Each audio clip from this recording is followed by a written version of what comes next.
Good evening.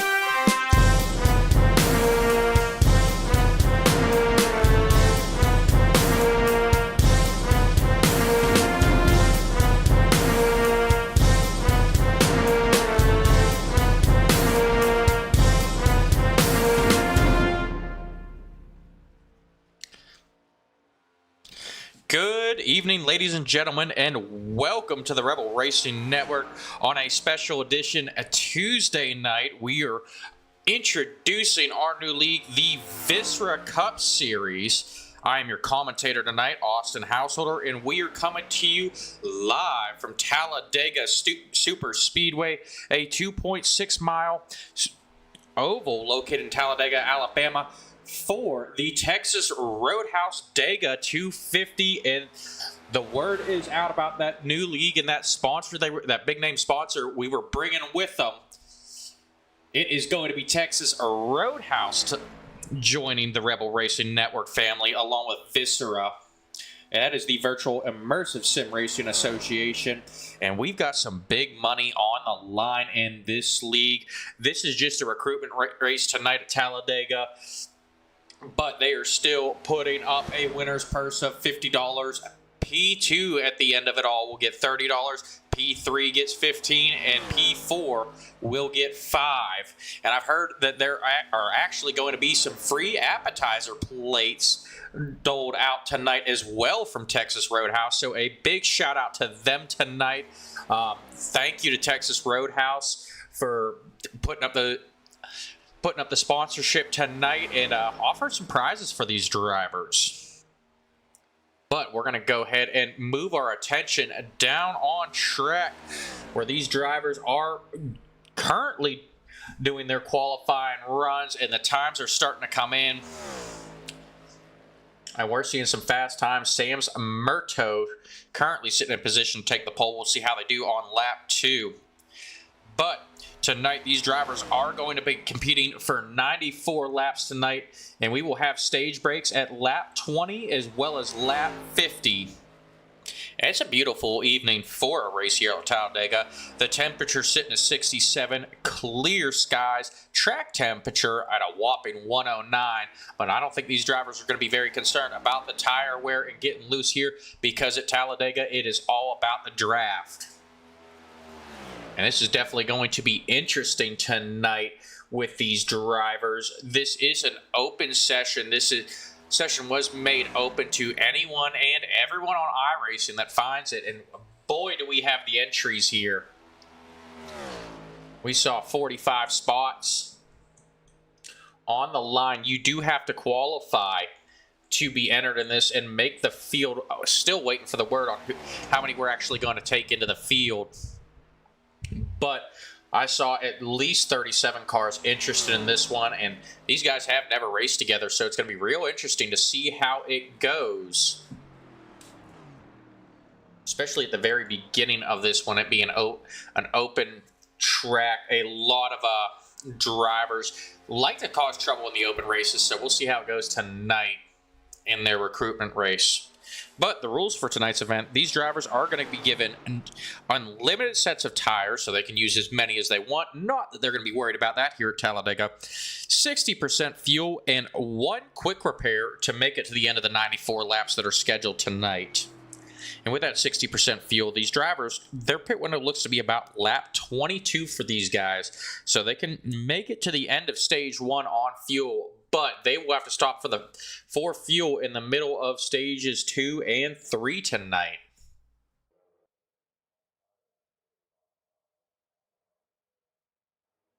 As the times are coming in, we're going to go check out, go see who is still running here. Looks like Seth Ricker has just completed his qualifying run. He's currently sitting back there in 20th. Bunch of cars still yet to qualify. We have 31 times in, though.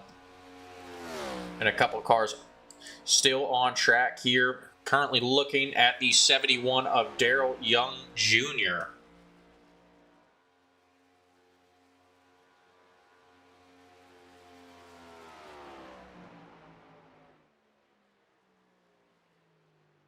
And talking to a couple of the drivers. So we are bringing some new faces to the Rebel Racing Network as well with your broadcast team. Tyler Green, the league owner, he is going to be race controlling tonight. Sounds like he is going to be able to hop up in the booth here a little bit during this one. And actually, looks like he has just joined us in the booth. Tyler, you got me?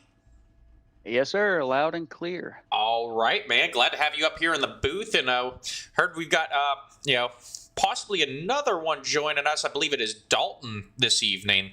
Might be able to hop up in here as well. Yeah, I hope he can get in here. He's gonna plan on attending a few of the regular season broadcasts for sure, but I'm not sure if he can get in for this one. All right, we were just talking to him. He is on his way home from work. You know, got a newborn, got to take care of that, working some overtime. So, but we'll be looking forward to having him join us whenever he is available. But since I've got you here, and while we're still waiting for some qualifying runs to come in, go ahead and tell us a little bit about this league that you've created. I understand it's a little bit unorthodox from what you see with a lot of iRacing leagues. Yeah, so it feels like every day you see a new league pop up and it's like a $20 entry fee, nothing crazy going on, and we kind of just wanted to turn the tide. So we wanted to have a purse every single race and bring that real racing feel. And part of that, not only is that real sponsors, longer races, a good broadcast, stuff like that, but also having money on the line every single race. If you put your money into a team, you feel the need to get the best driver you can and have the best finish every race. And that incentivizes to keep people racing every single lap. The last thing we want to have are people backing out of a race later in the season. We want to keep these lobbies full and keep these sponsors happy. And to do that, we're paying every single position. Our goal is to have up to $100 purse every single race, and that is separated from owners and drivers as well. But first place, $15, all the way down to last place getting 5 cents. Every single position is going to matter.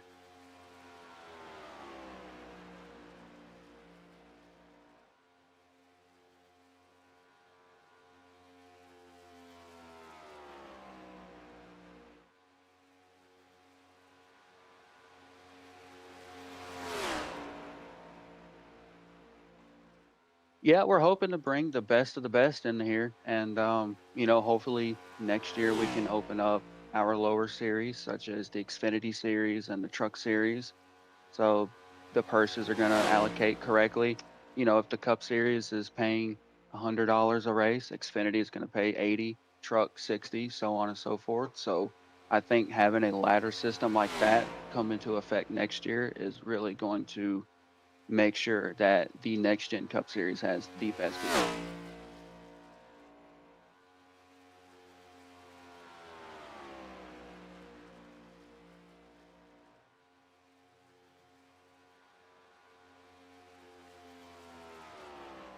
Yes, sir. Yes, it was set to 10 minutes.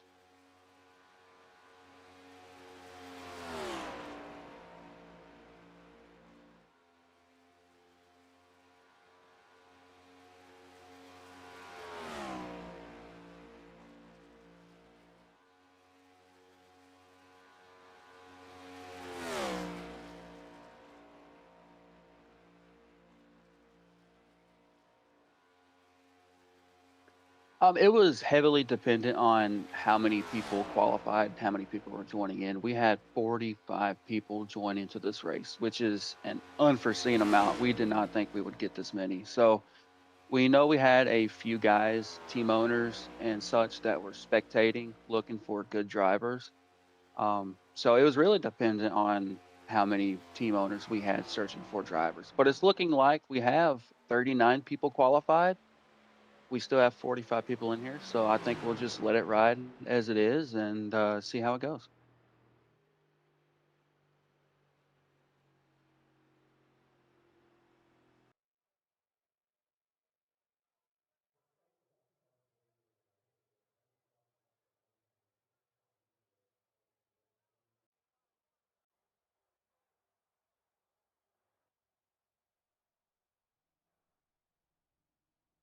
Yeah, it is a large starting grid. During the regular season, it will not be 45. It will be a strict 40 people. But for the recruitment race, I wouldn't doubt it if we have to remove a couple drivers that are being knuckleheads. So we've allowed a little extra.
Yeah, we got Bentley Cole in 13th. Looks like he's in the 77. And in 23rd car is going to be Adam Ricker in 14th. We got Gary Turner in 15th, driving a 35. And in the 11 car, we got Jordan Marion in 16th. 17th place, we got Ed Ryan in a 51 car. And in the 7 car, we have Joshua Sutherland in 18th. 19th, we got Sarmuth Rayo in the 43 car. And in a 21 car, we got our infamous Daniel Holloway, who has won a few of our recruitment races already. He qualified 20th. 21st is also another good guy, Corey Rainey in the 4 car. And in the 12 car, we have Carson Burrows in 22nd.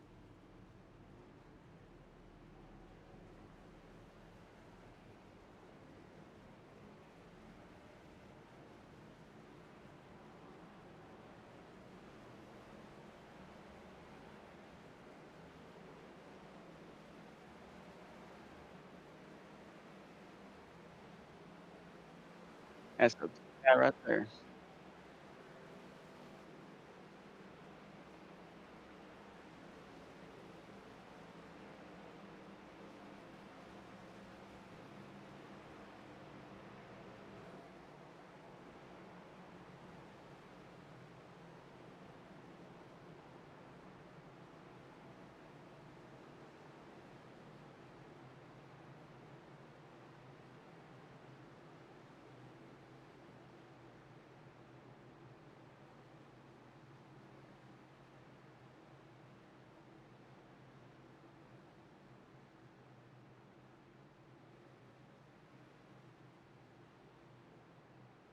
We got Alan Duggar in 37th place driving the 10 car. In 41 car, we have Eric L'Oreal in 38th. 39th, we have Abraham Kalufa, I believe that is. He is in the 84 car. In the 18 car, we have Aaron Raymond in 42nd. 43rd, getting deep in this field, we have TJ Wood in the 26.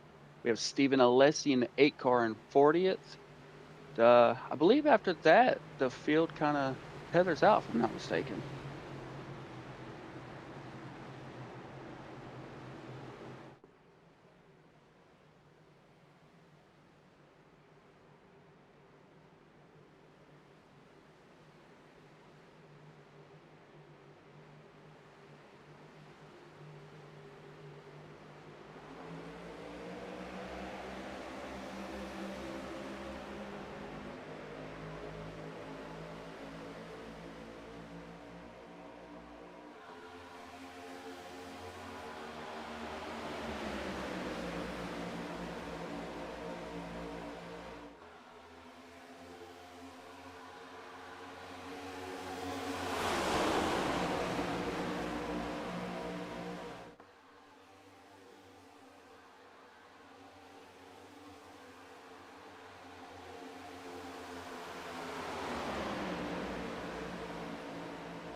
Yeah, for me, it's pulling up Kenny Real in first. That could definitely be wrong, but that's what it's showing on my end.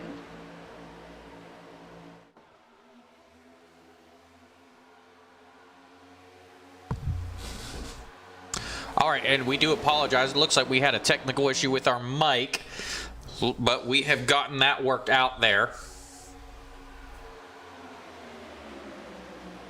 And we do have some fans in the chat excited for this one. So there goes that update.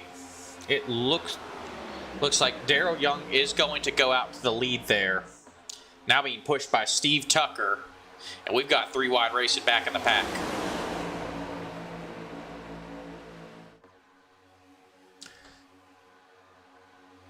And Tyler, you've been watching these recruitment races and kind of monitoring everything going on. Yeah. Oh, trouble. Oh, that's a big one. There's the big one. That multiple cars caught up in that, and it looks like it all kicked off with that 29 of Kenny Real getting pushed into that outside wall. And we are going to go back and take a look at this one.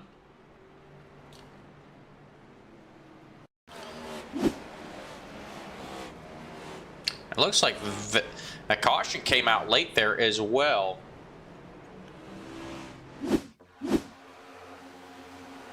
So we try and track it down.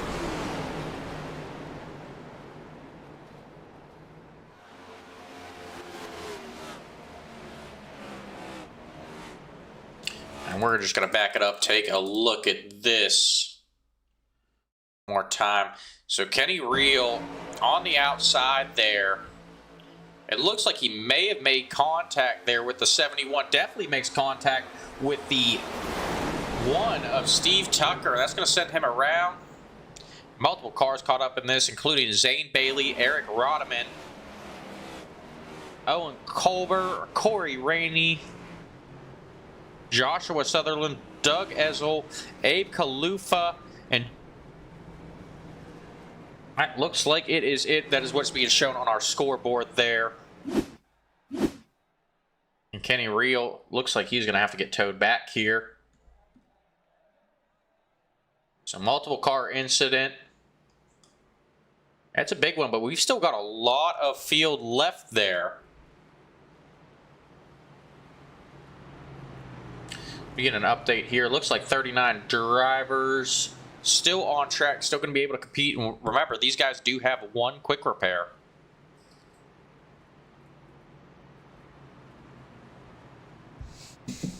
We'll see if we get any takers on pit road.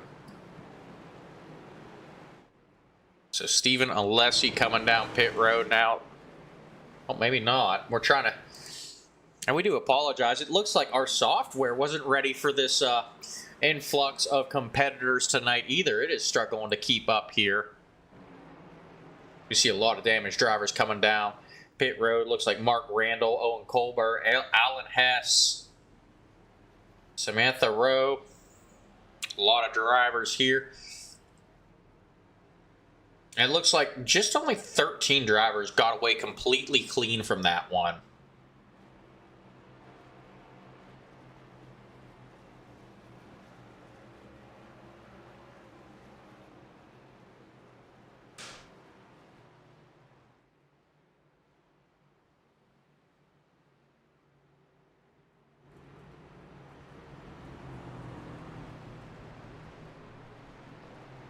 So they make their way around, and we'll go ahead and step aside for a quick commercial break while they get this one sorted out.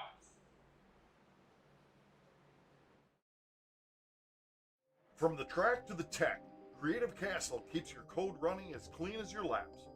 We test real-world devices and digital platforms so your next release won't crash in turn 1.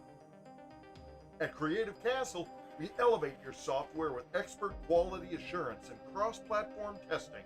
Whether it's native apps or networked hardware, we deliver precision-tested performance at scale. Behind every smooth app and smart device is a quiet castle. Creative Castle. We're the quality wizards and test knights who battle bugs and break bad code before it breaks your product. Creative Castle. Quality at full throttle. Your quest for quality ends here.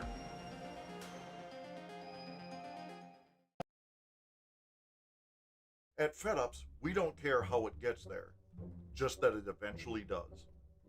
We use cutting-edge technology like guesswork, blind rage, and the occasional coin flip. Need help? Our customer service is standing by to put you on hold. Our drivers are trained professionals in rage quitting, road rage, and minor parkour. Have an issue? Hey, we delivered it, didn't we? At FedUp, we're not happy until you're not happy. Special instructions? I ignored it specifically. Signature required? We'll scribble something. Fragile? Let's test that theory. Customer service? Try screaming into the void. FedUp, we hate your package almost as much as you do. FedUps is not responsible for damaged, late, lost, or completely incinerated packages. Batteries not included. Actually, nothing's included. All right, and we are back, folks. VISRA has given them the 1-to-go signal. They are doubling them back up. And we are getting ready to get this one back underway. Daryl Young in control of this. Steve Tucker to his outside. Matt Frady's going to restart third. Bentley Cole will restart fourth. Andre Chacombe in fifth. Kyle Dean in sixth. Peter Smetana in seventh. Matt Lee in eighth. Sam Murto in ninth. And Chase Mistoretta rounding out your top 10. And I do apologize if I get anyone's name wrong here tonight. It is going to take me some time to learn all these names. So they make their way down the backstretch.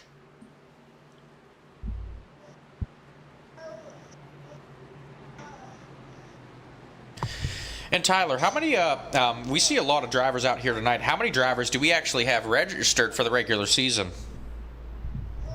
Yeah, so right now we have about 20 registered officially. I know we have another 5 to 6 that have committed but haven't officially registered. But hopefully after this race, we can fill out the rest of the field.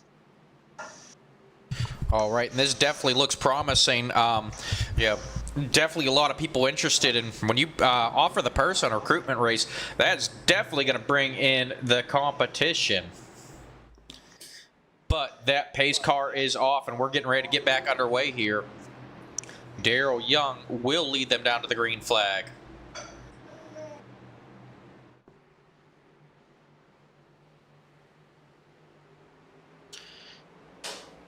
And the green flag is out. Daryl Young getting the jump there. He is looking strong at the front of that field. But Matt Frady in that black and yellow 40 machine getting a good run on the bottom line. Daryl Young looking to link up with Steve Tucker and get that top line going. And I've just been informed as well, Dalton Gregson will be joining us in the booth. He has made it in, and he will be helping out with the broadcasting as well tonight as we've got 3 wide racing down on track. Yeah, and if it's anything I can add from watching the recruitment races we've had so far, it's watch that one car. He's fast. Steve Tucker, we're watching him. This is Talladega, so anyone can win. But your race can go really wrong really quickly. I don't know if anyone saw that. Back at about the middle of the pack with that 3-wide racing, someone getting majorly out of shape, able to keep it. I do believe it was the 37 of Sam Murto getting banged around, keeps that car under control, and we will stay racing. No incidents. Now lap 8 of 94, only 13 left to go in stage 1.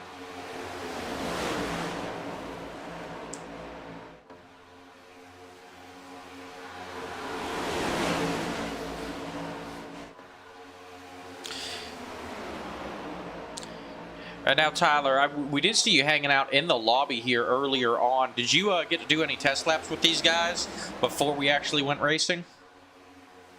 I have not. I've had a few admin duties to take care of before the race. So unfortunately, I could not get to test out this specific lobby. All right. We would have been excited to hear about that. But definitely some good racing going on track. You know, if you guys tuned in to the era Cup Series on Sunday night. They were also at Talladega, and we didn't really get to see that third line develop. They only had about 20-something cars in that one, and everyone just trying to survive to the end since they do not do quick repairs. But tonight, with that one quick repair and this heavy influx of competitors, we're seeing a lot of 3-wide racing. I think I've saw 4-wide a couple times down there. It has definitely been a wide field today. Looks like there's a wreck coming up. Somebody in the chat is calling wrecks out. Yep, I do see Ed Ryan going off track. That's going to bring out the yellow flag. Possibly Christopher Kimball caught up in that as well. Looks like this happened at the back of the track. And that is Christopher Kimball down there. Heavy smoke pouring out of that car, and it looks like he does have a tire issue as well. We'll go back, take a look, see what happened here. Ed Ryan and that Kyle Busch throwback. It looks like he had a run there, comes across the one of Steve Tucker's nose.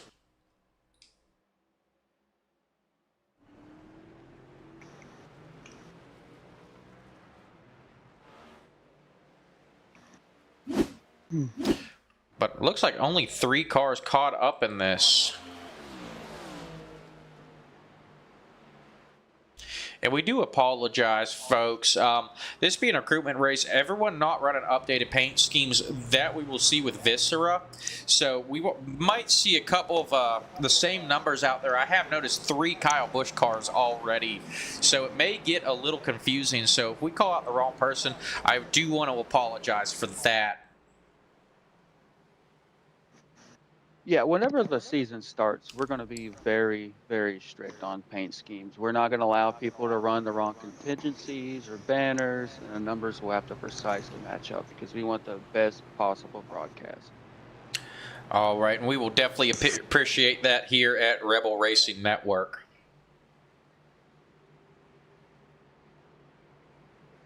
We do have some fans in the chat as well. Low Rado cheering for Corey tonight. Cove Shift rooting for Yoakum. Another Eric Rodeman fan. Honey Bemo cheering on Dean, and Wesley Culper and Curtis Stanford in the chat as well, coming over from Era. Glad to have you guys here tonight. Some pit stops have started. We got Peter Smith on pit lane now.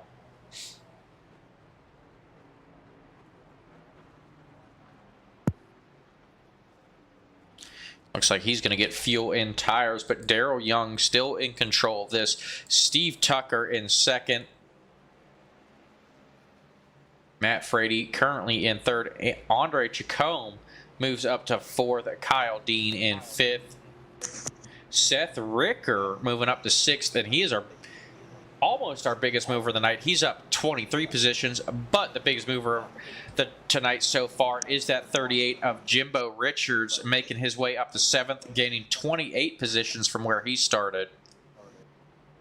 Jordan Marion will restart 8th, Adam Ricker in 9th, and Carson Burrows will round out your top 10 when we get back underway.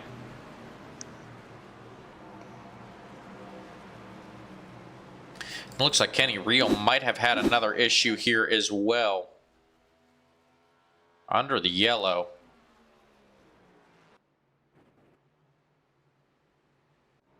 It looks like Kenny Ricker having some connection issues blinking out there.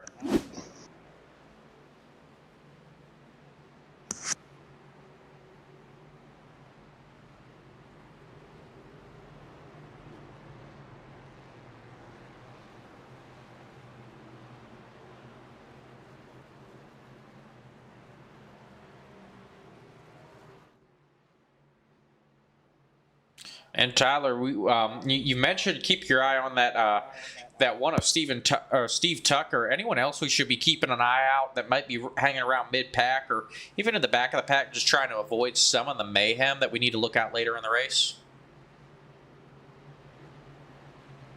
Yeah, there's some good drivers to watch out for here. My personal favorite is the 21. I like watching him in drafting tracks. I do forget the initial question. I'm sorry. I was working on something with race control. Um, Hold on. Give me 1 second. All right, we will let you get things sorted out, but he was talking about that 21 of Daniel Holloway. He currently sits back there in 22nd. He's only lost 2 positions from where he started, but kind of been stuck in the middle. That car, though, looking clean, that Florida Academy car.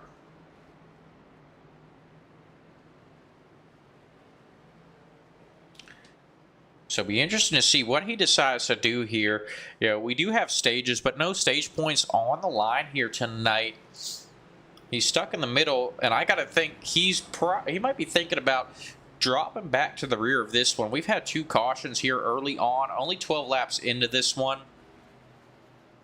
So, and it could spell more trouble because most of these drivers still out on track. We are showing 40 drivers out on track right now.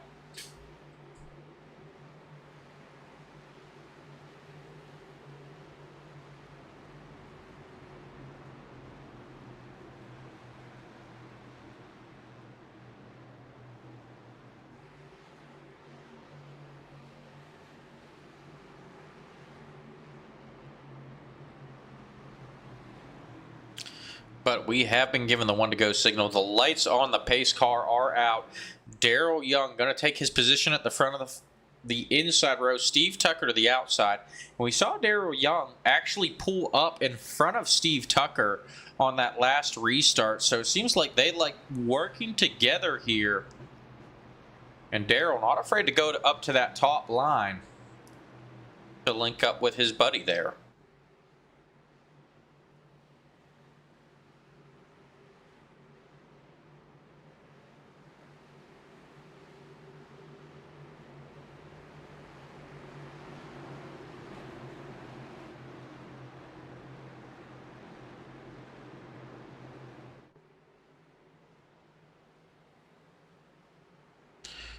All right, and they are coming down the front stretch. That pace car is off, and we are back underway. 8 to go in stage 1.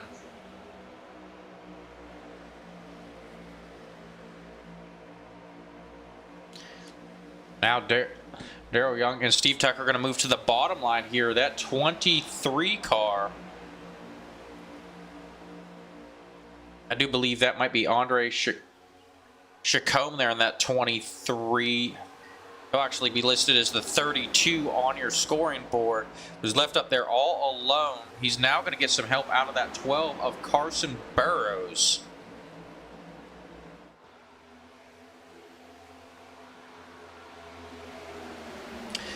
And we have the 4 of Corey Rainey moving up to the top of the track, trying to get that third line going.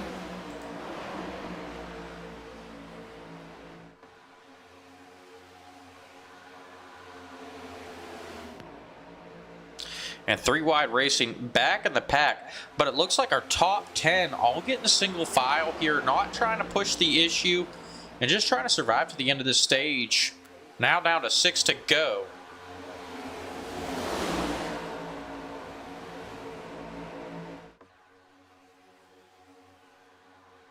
And it looks like we're going to see 2 packs developing here as well.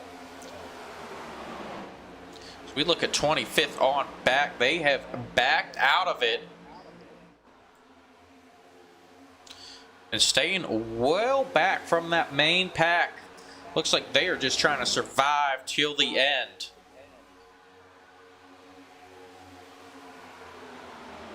And now the middle and outside lines getting established. They have linked up and they are working together, building that energy and momentum. Oh, trouble. Back in the pack.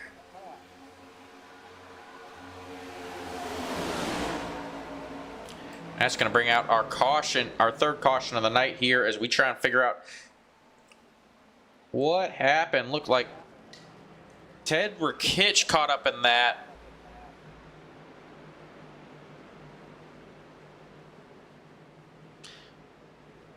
Ed Ryan also caught up in that, as we'll track this down and see what exactly happened here.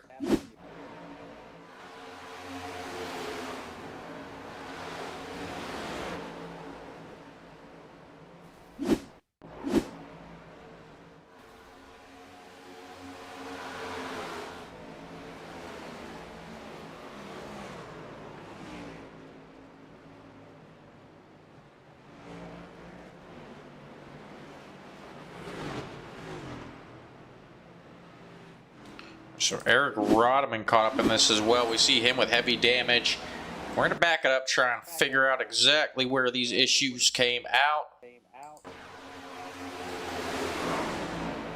It looked like it was actually the 8 car there.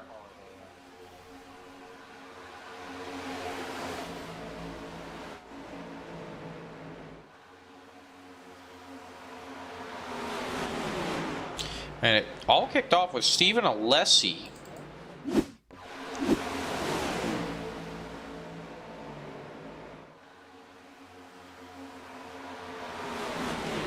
I stand corrected. We'll try and track that down for you guys. We'll go back live here as stage 1 is winding down. Only a few laps left in this one.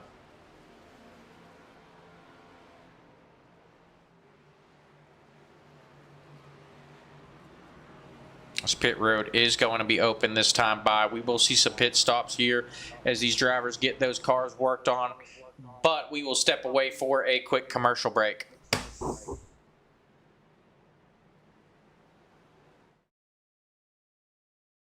Do you love Orlando's theme parks, but the long lines have you losing the magic? Introducing Ride Waits, the Apple Watch app designed to help you skip the stress and ride more, with real-time wait times and park info right on your wrist. Whether you're exploring Walt Disney World, adventuring through Universal Orlando, or taking it all in at SeaWorld, Ride Waits helps you navigate smarter and get the most out of your visit. No more wandering, no more guessing, just more riding. And it's not just wait times. Ride Waits also offers tips on the best times to ride, general park info, and helpful alerts so you never miss out on your favorite attraction. Whether you're planning ahead or making game day decisions in the park, Ride Waits keeps everything you need at a quick glance away. Ride Waits, your wrist-side guide to the best parks in Orlando. Available now on the Apple Watch store. Not affiliated with or endorsed by any theme park brand.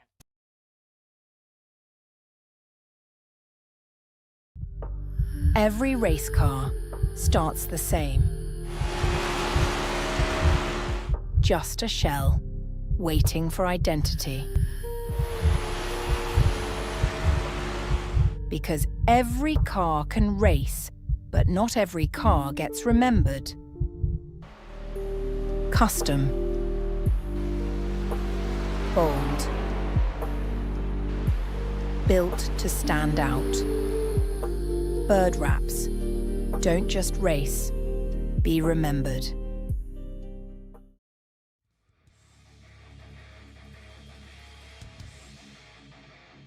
It's race day on iRacing. The grid is set. Engines are rumbling. The chat is buzzing. The anticipation is building. But before the green flag waves, you need a moment that gets hearts racing. Hoorah Flyovers delivers cinematic, custom airplane flyovers for your iRacing or esports event, bringing real-world energy to your virtual track. Add a patriotic punch to your pre-race show, whether you're hosting a league championship, a memorial race, or just want to hype the crowd. Hoorah brings the thunder. Fully customizable, easy to book, stream ready, guaranteed to get your drivers and fans fired up. Because when the jets fly, everyone pays attention. Stand tall, fly loud, race proud. Hoorah! Visit Hoorah Flyovers on Discord or Facebook and bring the flyover experience to iRacing like never before.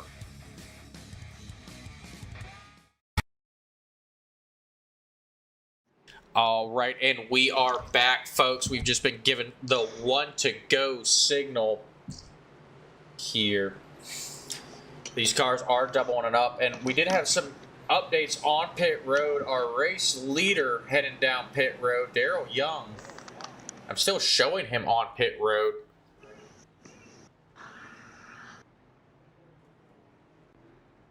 These guys are getting doubled up. Not sure what happened there. But updates going through, and we did go ahead and update these paint schemes. These guys that are running the custom number paint schemes, you will not see their paint schemes on screen. Just an effort to try and get everyone's name correct. Once we get to the league, we will have all the custom paint schemes that these guys are running, and be glad to have them once we get to the actual league and out of the recruitment race phase of this one. But they are making their way down the backstretch. Andre Chacombe going to lead us to the green flag. Carson Burrows to his outside. Sam Murto in the 37 will restart third. Alan Hess in the 14 will restart fourth. And rounding out the top 5 will be the 49 of Storm Strube. As we get ready to go back green flag racing here.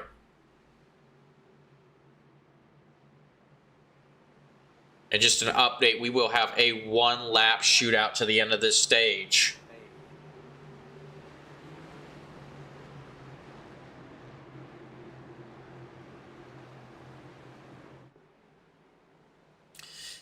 And Laredo, excited about Corey Yocombe coming all the way from 25th up to the front of this field as well.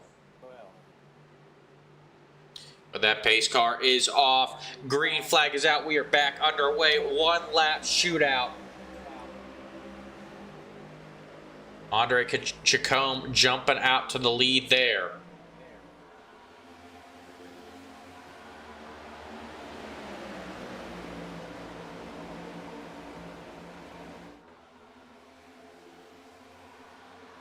We see that third line developing. An aggressive move out of Carson Burrows, trying to get to the outside of Andre Chacombe. And it looks like he's going to pay off. He's got a posse coming with him. He's going to dive down, shut the door on Andre Chacombe. Carson Burrows to the lead.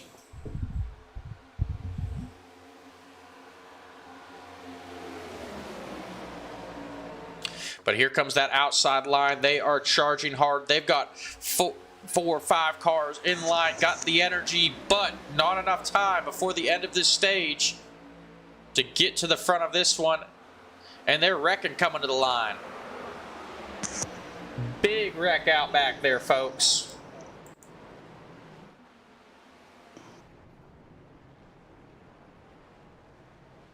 Looks like Stephen Alessi, Alan Hess, Gary Turner, Alan Duggar, Chase Mistretta, Sam Murto, Matt Lee all caught up in this. Quite a few guys hung up in this thing. Yep, we're going to go back, try and track down where it all started here. It looked like it started at the front. You see the 37 going across the track there. That is Sam Murto.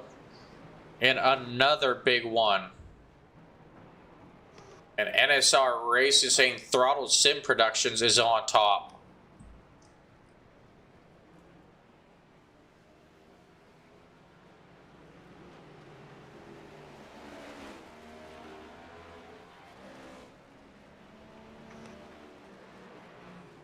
It looks like Kenny Reel had an excellent save here. We're going to go back and try and see what happened. Oh, he was out of shape at the front of that. Abe got into someone, able to keep that car under control, though. We'll go ahead and ride along with him through that.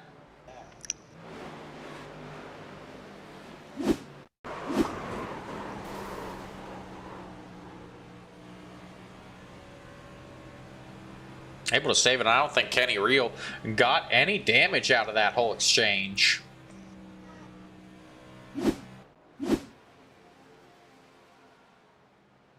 And we'll go ahead and watch this from Alan Hess's point of view as well. He was right there in that top pack.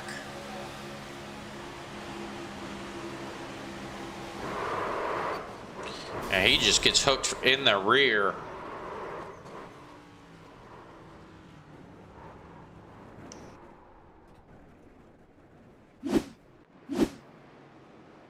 And pit stops will start. Storm Strube looks like he's going to stay out here. And looking at our data here, he last pitted lap 4, so an aggressive strategy by him.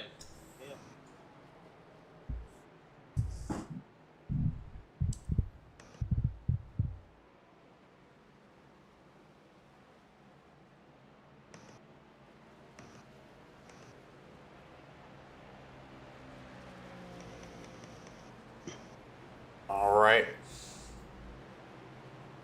And Kenny, we are aware that is not your paint. Due to the all the drivers coming in from the Open Series, we've got a lot of multiples of numbers, so we're going to keep the custom paints off here tonight just to help us out here in the booth and make sure we get everyone's name right.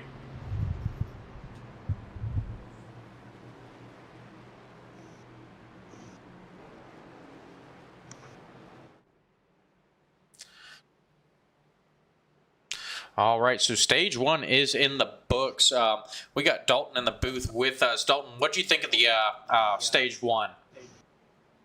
I think they should all be tightening up a little bit. I think we got a lot of talent out here. Some of these guys I know personally. A lot of good racers. I think the best move is to not try to win the race on lap 1, as they all say. Yeah, and I tell you what, it gets reiterated in just about every iRacing public lobby, and probably twice in the open lobbies that are open to everyone.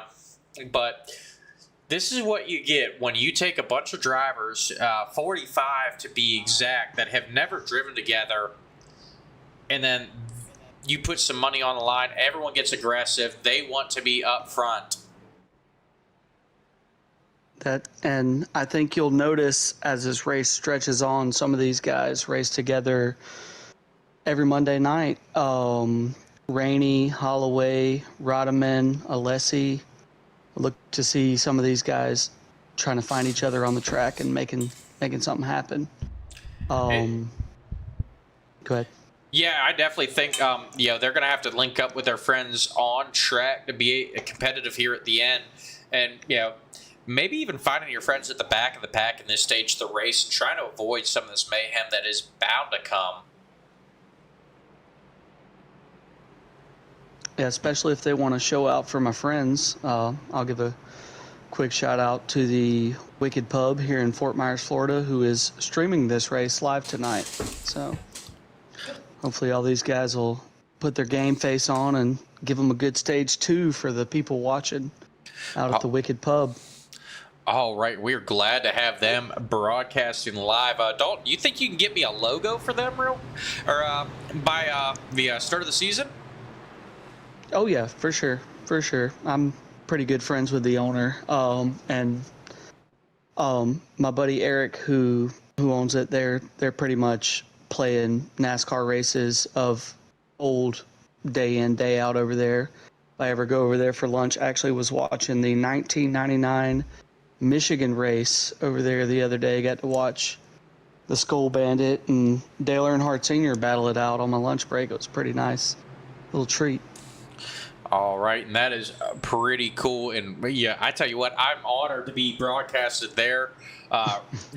Rebel Racing Network is hitting the big time, and just know we're competing with the Stanley Cup playoffs and the I don't think NBA's on tonight, but the major sports playoffs. Glad to be on TV with them. Tell you what, I can't promise you're on the big TV, but you're on ATV. We're on ATV in the Wicked Pub. I mean, hey, we'll take it. Glad to have them on board, but that pace car is off. We're getting ready to get back underway. I'd love to see Storm lead a lap here. Let's see if he can make it happen. All right. That is Storm in the 49 machine. That black and purple T-Mobile fiber optic car. And one of my drivers under my team is not far behind in the 21, Daniel Holloway. All right, Daniel Holloway, that's a name we've heard a lot of tonight. So he's already established in this league. And I think he's going to be one to watch here, as we've got a run on the outside I know you want to see Storm lead a lap, but it looks like he has not found any friends at the front of the pack, left out there all by himself. Not one at all, I would say. Yep, and he is going to drop all the way. Hopefully he can hang on to the lead pack and... Yeah, I don't think hanging on to the lead pack is going to be an issue. You know, I think the issue is getting caught in the middle there and then getting involved in an incident that more than likely is probably not going to be his fault. Because it can turn into a hornet's nest there. Oh, little shake there from the 25. He's going high. Yep, and it looks like he's sent the guy behind him up into that wall. Looks like, you know, we're seeing a lot of drivers really want that outside line.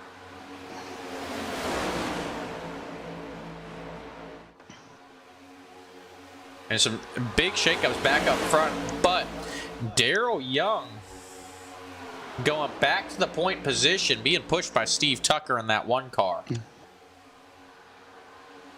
Yeah, it's like I said earlier, man. He knows where to put his car to be in position. He's a great driver, especially from what I've seen of him at the super speedway so far.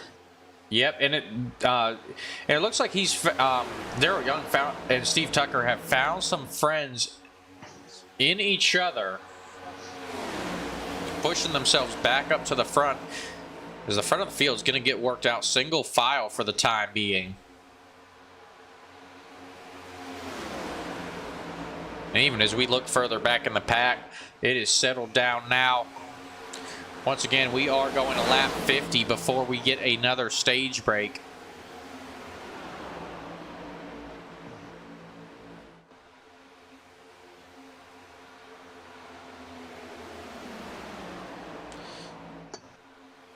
All right, and we do have Brantley Rodden in the chat saying Steve Tucker's last name is pronounced Touchier. Is there an inside joke there, or just something I'm missing? Dalton? I am not familiar with Touchier, but I reckon we'll continue calling him by that. All right. Yeah, I don't know what to do in that situation, but I'm sure I have butchered plenty of names tonight, especially with the random drivers and learning a new league. I can guarantee I have butchered quite a few here. Yeah, I can tell you, I know a decent amount of these guys in here. Was not expecting such a big turnout for a hosted, but I mean, when you're offering $100 purse, you got to expect people are going to show up. Yeah, and, you know, going back, looking at the rest of the field, and, you know, it looks like we've still got about 33 drivers still on track. So, you know, still a strong showing here at the end. I'm looking at this, looks like the backpack here. Got one of my own, Eric Rodeman, leading that pack there. They're doing anything they can do to hang on. We've got Storm coming up tail end. And then as we get back to the front of the pack, the one is still in second place, riding around, sitting comfy. Yep, and him and Daryl Young been pretty dominant here. And it looks like we're going to get a green flag run. I'm going to knock on some wood real quick. But definitely a long green flag run. Now 10 laps into stage 2. And I think we've got this thing, got these drivers calmed down. They get the jitters out. And they're just going to ride along here for a little bit.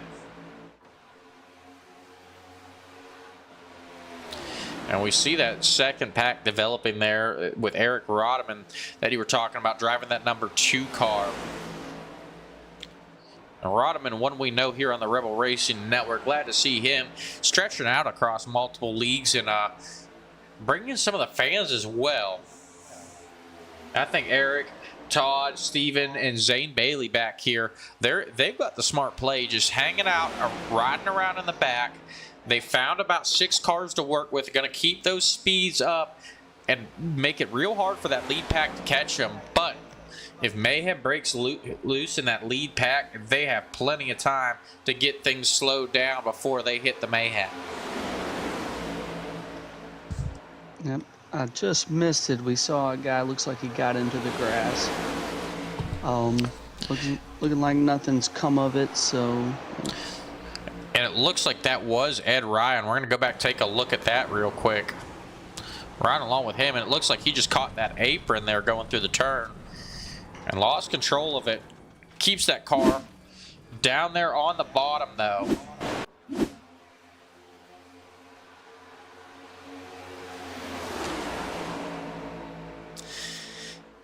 And Honey Bimo saying, don't jinx the green run. Enjoying the green flag racing. I'll take it. I will take it any way I can get it. I love to watch fast cars go fast. All right, and I think just about everyone here on the Rebel Racing Network enjoys that. You know, seeing a lot of that here. We're going to see if we can go green this whole stage. We're almost coming up on halfway now. Watching the 21 and the 25 making a move. And that is Daniel Holloway getting his name mentioned here again. He pushes Peter Smetana to the lead. And now he's going to link up with Daryl Young. And I'll tell you, if you watch the 4 of Corey Rainey and the 8 of Stephen Less, they are friends of Holloway, and if they can get to him, they'll work together any way they can. All right, and it definitely looks like we've got some teams kind of developing here. So we were watching Steve Tucker. We know he's kind of been established in the league with the recruitment races. Have y'all seen Daryl Young here as well throughout the rest of the recruitment races? I personally have not seen him race, but I haven't seen anything I don't like from him. He's great. Well, I tell you what, some of those team owners are definitely going to be looking to pick him up. He's had a strong showing here, and it looks like, you know, he's one that everyone wants to race around with, too.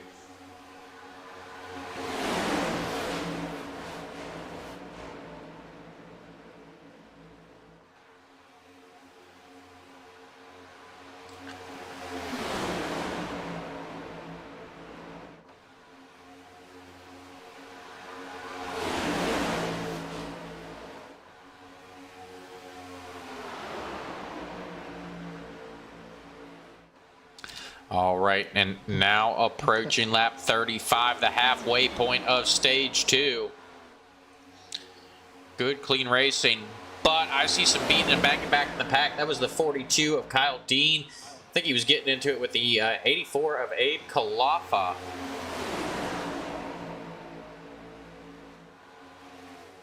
And this is going to get interesting now. Daniel Holloway's gone back to the lead, but we do have some damaged cars in front of him. They'll be going laps down, and we've got a blinker up front. This could get dangerous. As Stephen Alessi going to hop to the outside, getting in the front of that 29 of Kenny Reel.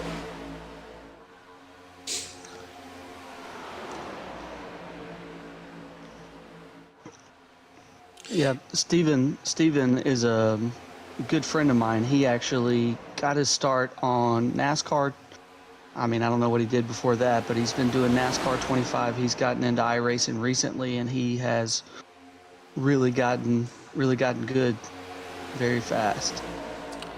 All right, and you know, NASCAR 25, that hasn't been out for that long, and making that jump to iRacing, you know, we know a lot of guys here on the Rebel Racing Network that they've spent years perfecting this craft. And, you know, it takes a lot of time and practice to be competitive here, especially at a level like this where we're racing for money. And, you know, going through the rest of the field, we've got some 5,000 I-rating guys in here.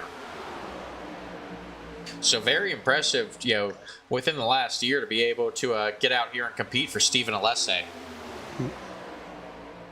Tell you what, I mean, me and him got iRacing about the same time, and there's a reason he's driving a car at Talladega and I'm running my mouth right now.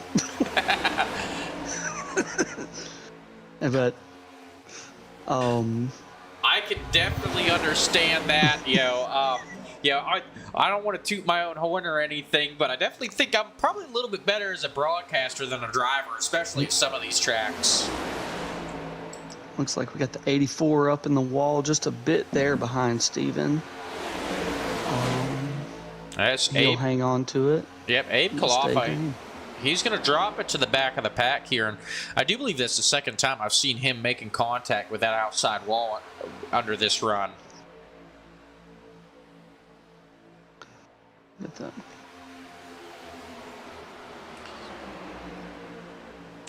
Another car up in the outside wall. I do believe that was might have been Matt Frady. No. Let me try and track down who was just in the outside wall. Looks like maybe Andre Chacombe. Starting to see some single file racing out front. 21 out front, the 71. His buddy's going to make a move with him to the outside. Yeah, as soon as you said it, that single file racing not going to last long. Tell you, once you get with your buddy, man, all you want to do is get him to the front or have him get you to the front. Yeah, and I tell you what, look at who's pushing Daryl there on that outside line. Steve Tucker, he hopped out of line at the same time as Daryl. They linked up, and they're going to charge to the front. So I definitely think those two have passed into each other's communications, definitely working with each other and planning on pushing each other to the win here tonight. Yeah, and the first recruitment race we had, the one car was out front, and the 21 was able to steal it away from him with a little help from his friends. So you got to imagine the one car, if he gets a chance to pay it back, he's going to go with his buddy. Oh, yeah, definitely. But it is Talladega, and your friends are where you find them.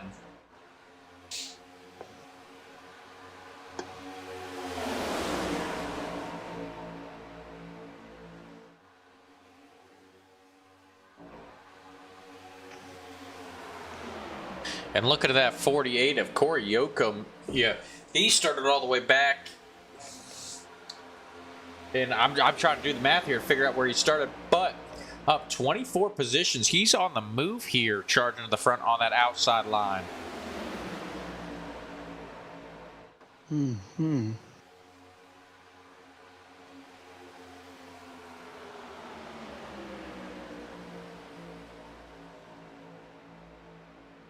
And we do have a new leader. The 10 of Alan Duggar going to take over the lead. Vito's Matt Frady and Kyle Dean around Daryl Young. And now Daryl going to be kind of penned in there by some some traffic there. If that top line can get back going. 77 Bentley Cole there. Getting the push from the 84 of Abe Kalufa.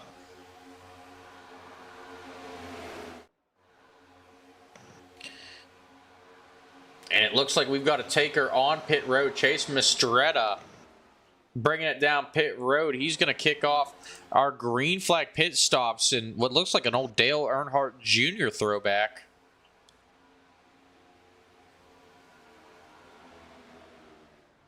I think that's going to be a mistake for that 36 of Chase Mistretta. He's got no help coming with him.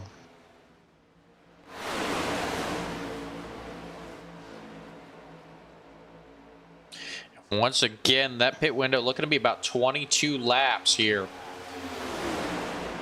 That is green flag laps if you are not able to save.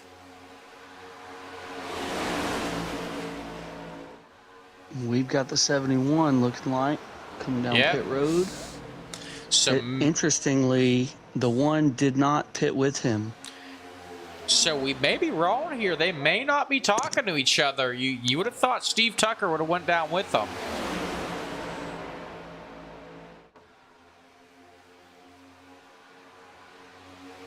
And just looking at the last pit stop laps, everyone pretty much pitting at lap 22 here. with the exception of Kyle Dean. He last pitted lap 17. And Daniel Holloway lap 18. So looks like we may have gotten some bad information on the pit window here.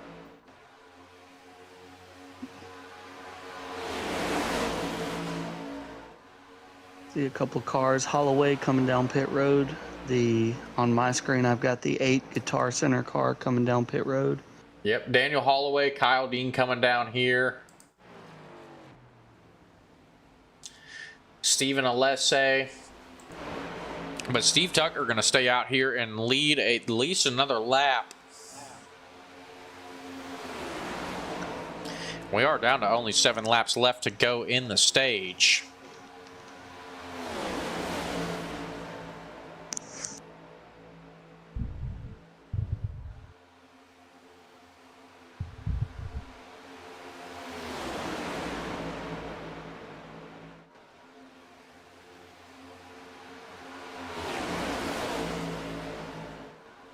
All right, now we're starting to see a few more guys coming down pit road.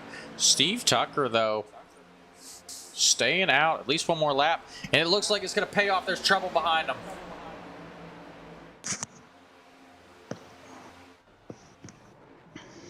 See the 9 of Mark Randall going around. Storm Strube involved in that, as well as Andre Chacombe. Green flag still out, though.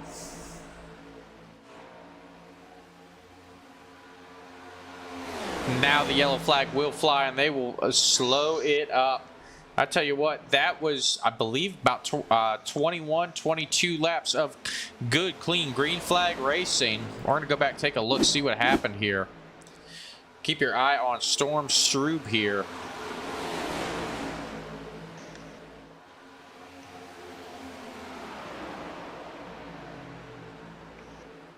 It looks like Strube just may have lost some concentration there. Gets up into the 9 car, sends him spinning as they come to the start and finish line. Andre Chacombe looks like his issues have continued. He's trying to get that car back going.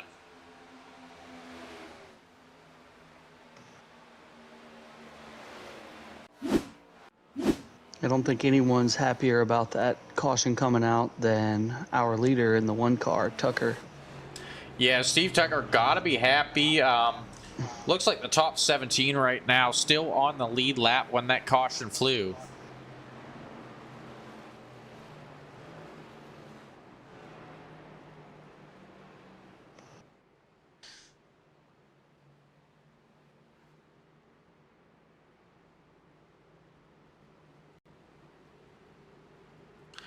All right, so it definitely sounds like we are, Honey Bimo saying we are saying Steve Tushier's name wrong.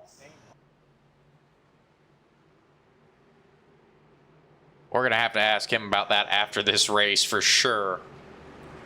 It's spelled Tucker, but it's pronounced Tushier.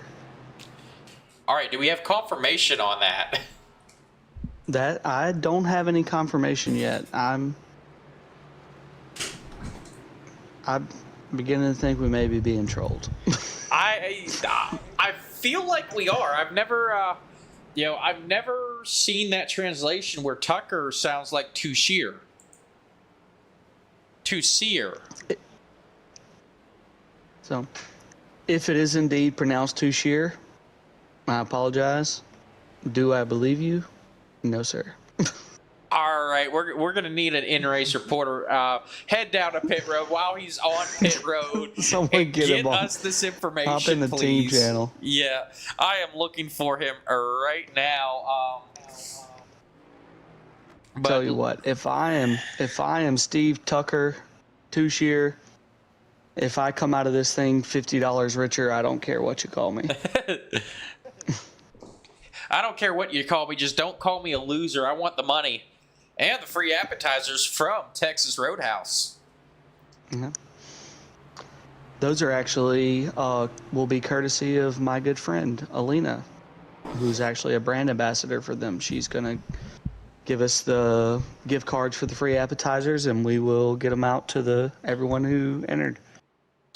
All right. Well, we are glad that she is helping you guys out. And is she tuned in here tonight? If she's working at the Wicked Pub, she is, because she works there also. All right. Well, big shout out to her. We appreciate that for sure. All right. Honey BMO now saying to share for Steve Tucker's name. Gotta be. They gotta be trolling us. So, but speaking of to share, we got those Texas Roadhouse appetizers to share. Hey, I like it. A nice little segue there. Yes, it is. I think that's the good thing about doing a recruitment race. It's preseason, get in the field, a little more fun, a little more laid back. But when you have a preseason race, a recruitment race, even with $100 purse, you got to expect people are going to want to get out here and make a name for themselves, try to get in this league and see what we've got to offer. Yeah, I think we've definitely got a lot of these drivers excited, and with this many cars still on track in a hosted Talladega race, that's pretty impressive here. Well, you ain't lying about that. As a man who has dabbled in some Draft Masters, I tell you what, if you're racing Draft Masters, you are a brave man. I tend to normally stick with the B or the C open when I can't get the setups to be able to compete. But we have been given the 1-to-go signal from VISRA. Lights on the pace car are out, and it looks like we're getting ready to get back underway. And a lot of the field still has to catch the back of the pack as they make their way down the backstretch. let's hope they get there in time, because if you don't make it by the tri-oval, you'll never get there.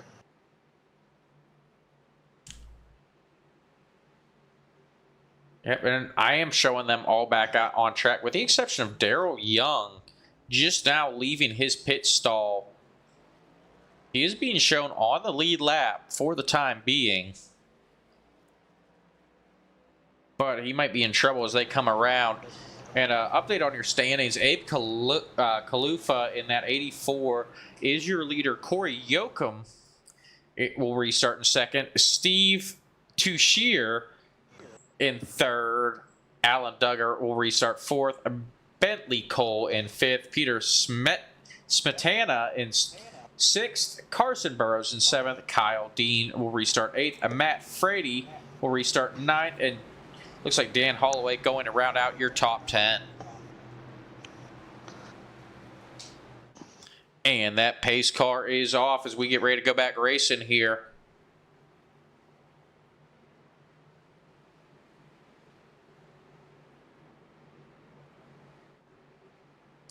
Abe Kalufa gonna lead them to the line. Green flag is out. Stage 3 underway.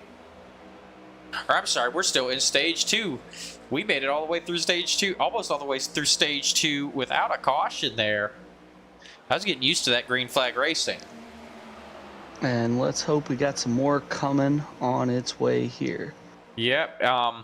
So we've got a decent push on the outside. See if they can make something happen with it. Yeah. Losing a little bit of help, they're going to bog down.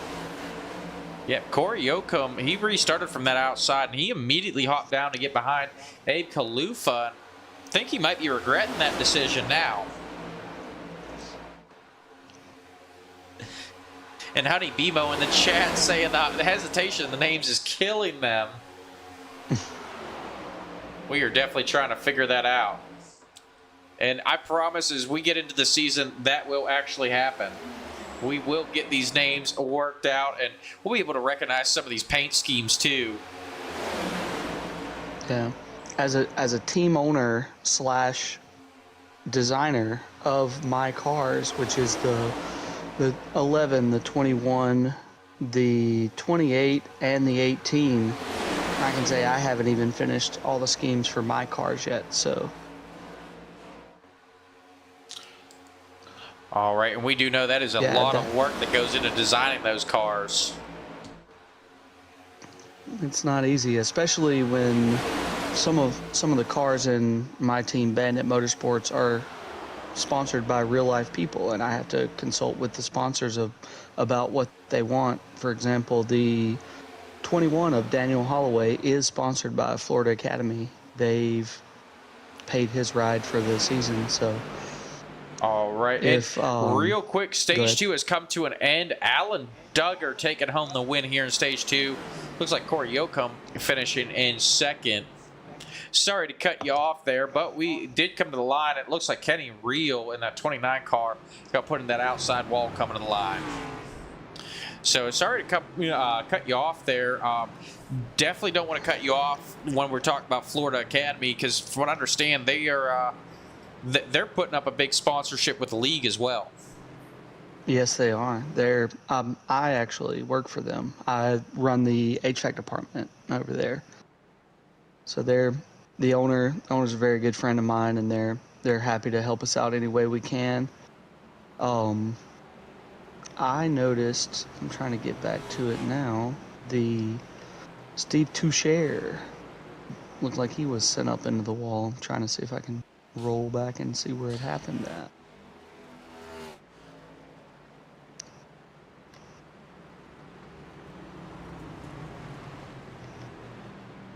I do see him dropping all the way back to 8th there. I don't see any damage on that car from where I'm looking right now.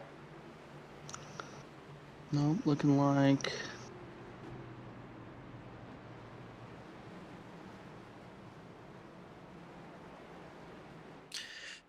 As pit stops will start here, looks like Peter Smetana going to stay out as well as Abe Kalufa. Smetana last pitted lap 46, Kalufa on 44. Everyone else going to come down pit road and get those 4 fresh tires and a full tank of gas to make it to the end of this one.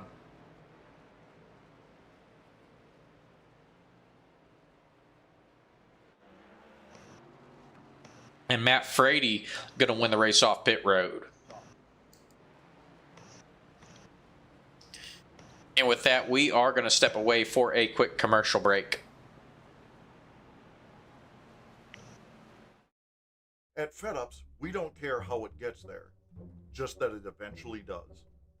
We use cutting-edge technology like guesswork, blind rage, and the occasional coin flip. Need help? Our customer service is standing by to put you on hold. Our drivers are trained professionals in rage quitting, road rage, and minor parkour. Have an issue? Hey, we delivered it, didn't we? At FedUp, we're not happy until you're not happy. Special instructions? I ignored it specifically. Signature required? We'll scribble something. Fragile? Let's test that theory. Customer service? Try screaming into the void. FedUp, we hate your package almost as much as you do. FedUps is not responsible for damaged, late, lost, or completely incinerated packages. Batteries not included. From the track to the tech, Creative Castle keeps your code running as clean as your laps. We test real-world devices and digital platforms so your next release won't crash in turn 1.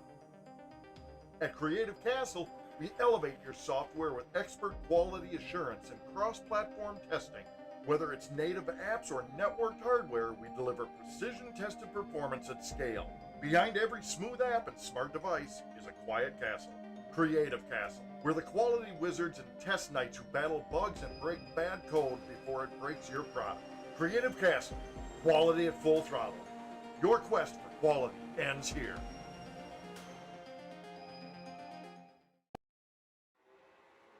Welcome to Rebel Racing Network, the premier destination for professional iRacing esports broadcasting.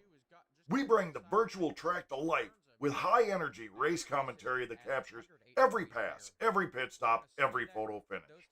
Our team of expert broadcasters delivers real-time analysis, strategy breakdowns, and the excitement of wheel-to-wheel racing.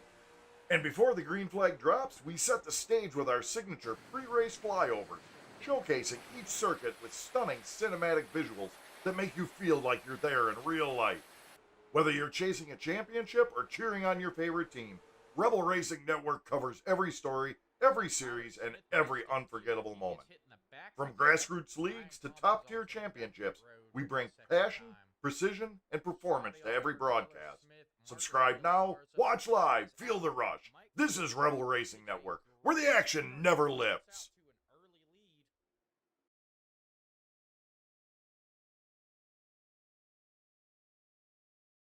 I thought we were still on commercial All break. right, folks, and we are back.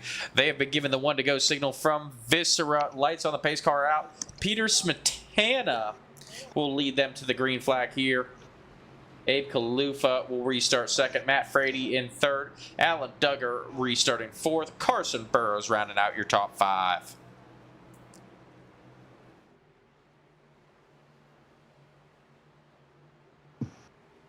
And we do apologize for the long commercial break. We were hopping down into iRacing chat and trying to figure out how to say the one's last name to figure out if it is Tushear or Tucker.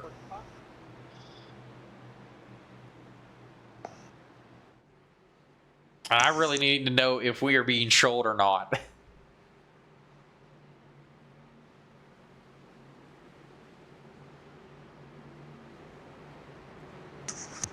If indeed it is to share, I have never seen it spelled that way. I would almost expect it to be spelled like Bobby Boucher, like Boucher, but... Yep. But that green flag is out as they come through that restart zone. Peter Smetana gonna big get the jump jump from the here. first 5 or 6 cars here. Yes. I don't think the guys back in the pack were really expecting that. And Honey Bemo, Yep. we did not get any help from the drivers on track. Your front 6 cars are making some space. If they can keep it, they're going to catch them. Yeah, the rest of the pack gonna catch up to them. They're in the back stretch, though. And it looks like we've got Looking one like the taker to 4 the of outside. Corey Rainey wanting to make a third line there with Steve Toucher.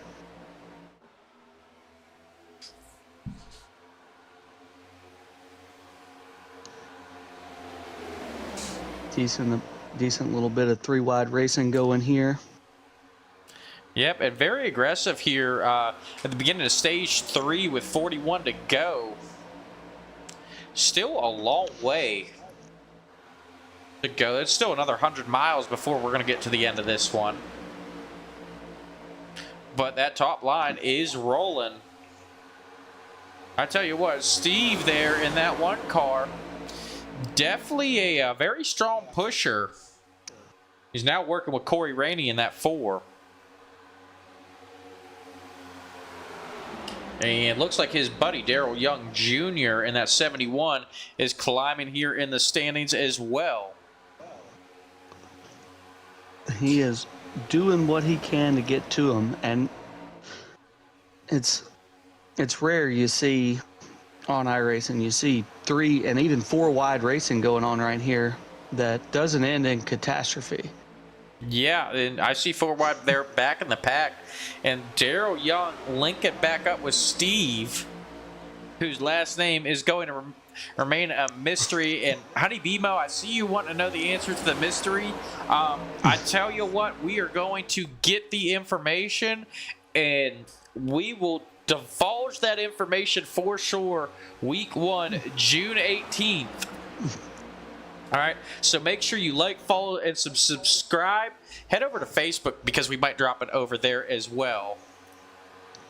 And if you're in the Fort Myers area, hop in the Wicked Pub and stream and watch the race there. Yeah. Tell them Dalton sent you. Meet Eric and Destiny and all the guys. They're great people over there. Sign $1, put it on the wall. All right, it looks like everyone else is starting to catch on as well. Laredo in the chat saying he just figured this out.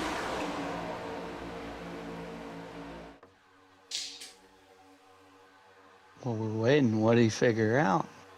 I think he's saying that we're getting trolled. I believe it. I believe it. But we do have Brantley Roden in here, and he said he is spotting. So not sure who he's spotting. We try and get this figured out. And if I'm not mistaken, I see 5 wide there. Looks like a pack is breaking off from the main pack, and they were 5 wide, and they had to get out of that throttle just to keep it straight there and not get into each other. I'm watching Steve Tucker here, and while the pronunciation of his name might be a mystery, his talent definitely is not. He refuses to be outside of the top 3. And he will work his way back to the front once again.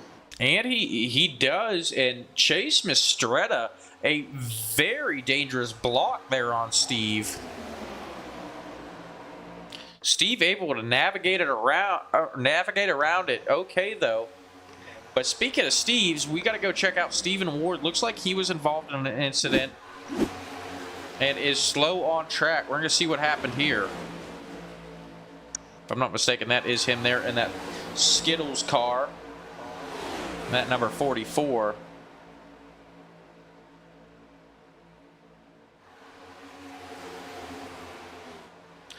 It looks like maybe a tire going out or something. Possibly some left front damage to that car. But he just pulls off the track, and he's going to bring it to a stop there. And and the one of Steve Toucher gets loose, and the catastrophic one is out.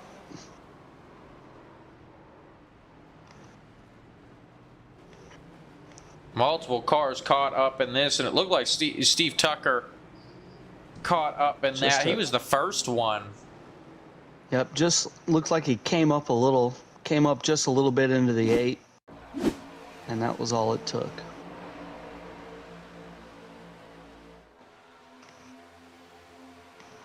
Yeah, getting a little bit squirrely there with Daryl, and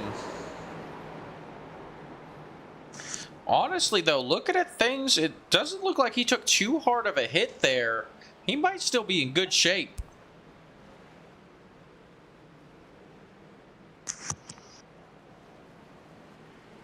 Yeah, I don't think it was too big of a lick for him. Some of the cars behind him, I think, caught most of the big check up there.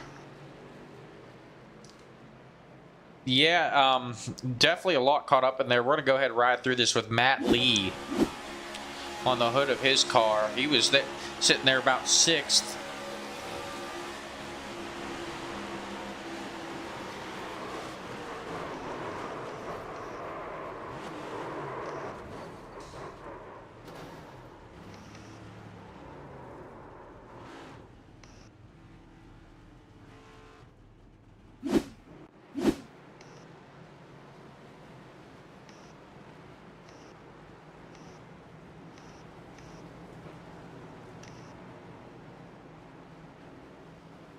All right, and we are now under our 7th caution of the evening. Only our 5th for cause, though. We are over 50 laps into this race at Talladega. Only 5 cautions for cause. That's pretty impressive here. Especially with this, large number of drivers. Do you think we're going to see a lot more cautions here in this final stage as everyone gets a little bit more aggressive, chasing that $50 purse here tonight? I'd say it's going to go one or two ways. Either it's going to get really ugly, or people are going to start running out of fast repairs and just not being able to keep up. I tell you what, I gotta think there's a lot of drivers that are already out of their quick repairs here. We obviously cannot get that information up here in the booth, but we've seen a lot of mayhem here, a lot of big ones. So probably a couple drivers, or a lot of our drivers, already burning those quick repairs here.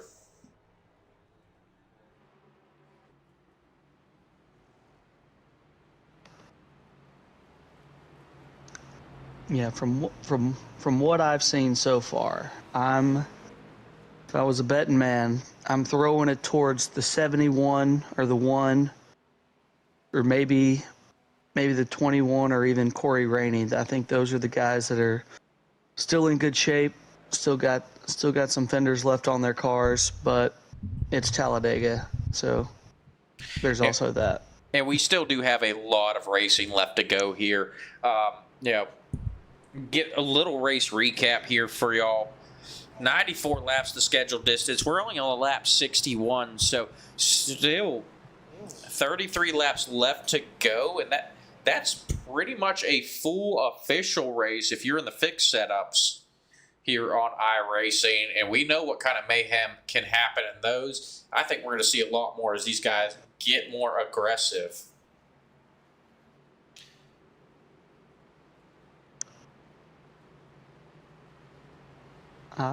I would agree with you. Looking like still plenty of laps to go. Plenty of laps to go. Hopefully everybody can settle in, find a groove, and keep this thing green for a little bit. Yeah, and just an update here. We are looking at Steve Tucker on pit road. It looks like he's trying to get some damage worked out. Not sure if his quick repair is already burned or if he's just trying to save it for later on. He just barely squeaks out in front of that pace car. Yeah, that was close, wasn't it? That was close, and I got to go back and check. I am looking to see if he did get a black flag there. It looks like he did get off of pit road cleanly, but 3 black flags being issued to Seth Rickers, Samarth Rowe, and Adam Ricker. But we have been given the 1-to-go signal from VISRA. They are doubled back up. Lights on the pace car are out.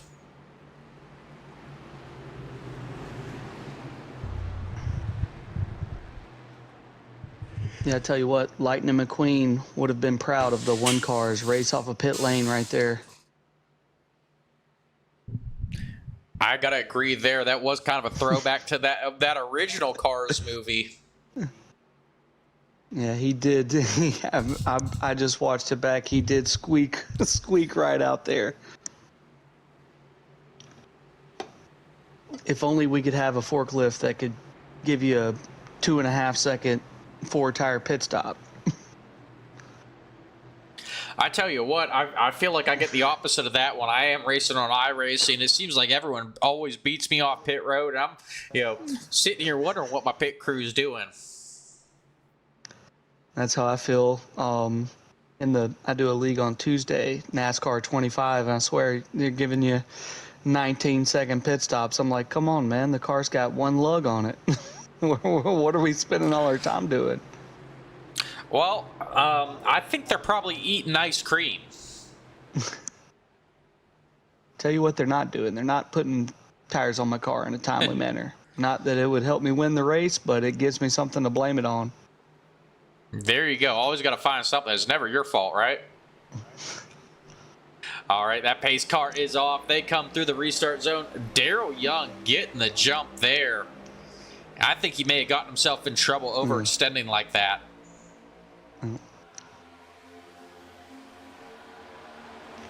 So keep your eye on I believe that's Andre Chacombe on the outside line. When the inside line catches Daryl, that's going to check them up. Andre's going to get a good run here. Daryl, though, going up the track, and he's going to shut the door on Andre.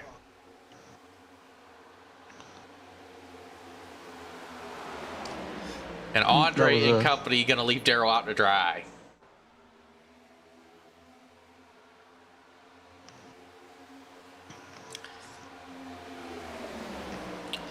A very aggressive move by Daryl Young Jr. And you see the 18 of Eric Rodeman pushing him as best he can, looking for any help that'll get to him. All right, and for those of you guys watching at home, Eric Rodeman, actually the 2 on our screen. Once again, not using the custom numbers here. Oh, I do apologize. I've got the original numbers up. I do understand, but yeah, Eric Rodeman was definitely trying to work with Daryl Young, and Daryl right back to the front. I'm a as a very, very good friend of Eric Rodman, I can imagine he is not pleased that he jumped down there and left him out like that. Definitely not, and he is dropping fast there all the way back to 10th, and now that outside line getting formed up.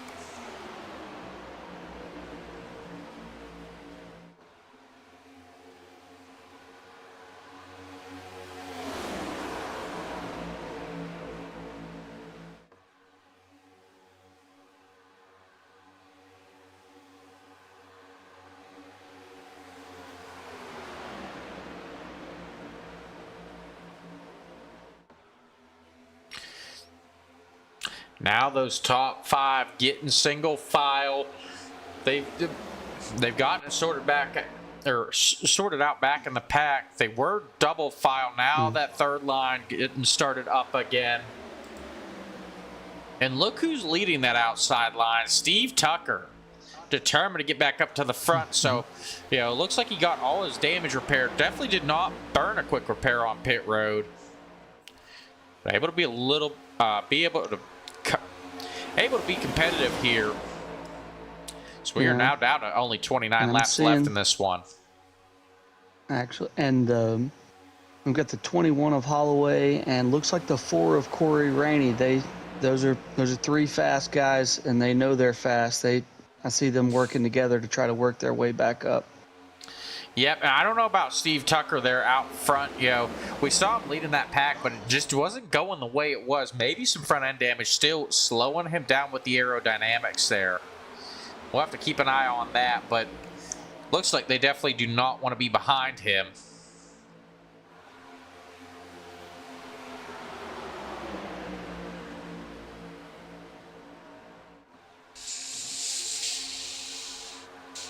And Brandon Sanders up in the chat asking if trading paints is off. We do have some trading paints on, but we took most of it out to make sure that we get everyone's correct car number on, because this is an open session. So we had a lot of duplicate car numbers. So just try to make sure everyone gets called the correct name, and we can keep track of where the issues are on track. But once we get into the actual league, we will have trading paints on and bring you all those cool paint schemes.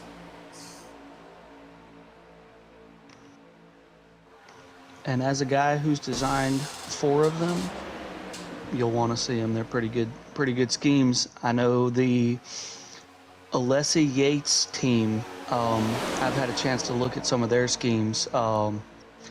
And boy, are they nice. We've got a Fago scheme and a Reese's Cup scheme. So they will look good on broadcast, that's for sure. And Dalton, do you make those schemes commercially, or are they just for your friends there?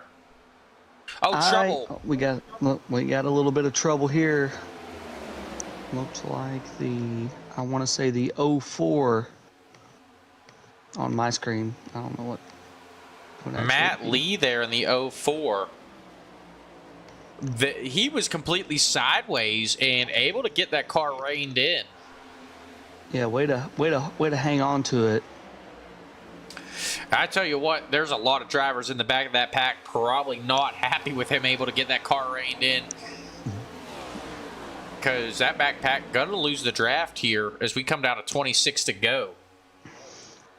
Yeah, looking like he just got a bad push from the 57 and didn't quite get squared off in the corner and went down to the apron. Lucky he could hang on to it.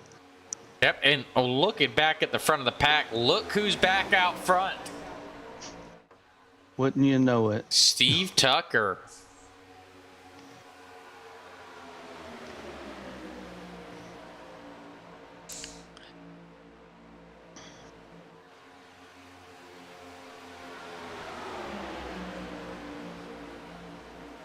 Now getting pushed by Darrell Young Jr. It looks like they're trying to stay linked up here. If you guys remember correctly, Darrell Young Jr. probably not as strong of a pusher as Steve Tucker. I'm thinking if I'm Steve, I really want to be sitting in that second place spot coming down to the end of this one.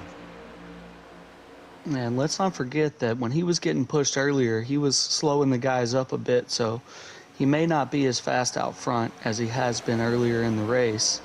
but showing no sign of that right now, that's for sure.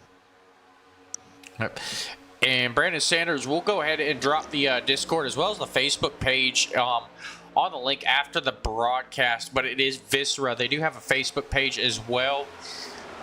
You can reach out to them there, but we will get that information out to you after this one is over. So some 3-wide racing here. Some aggressive moves being made. Coming down to 24 to go. Time's starting to wind down. And that intensity is definitely ramping up as we get towards the end of this one.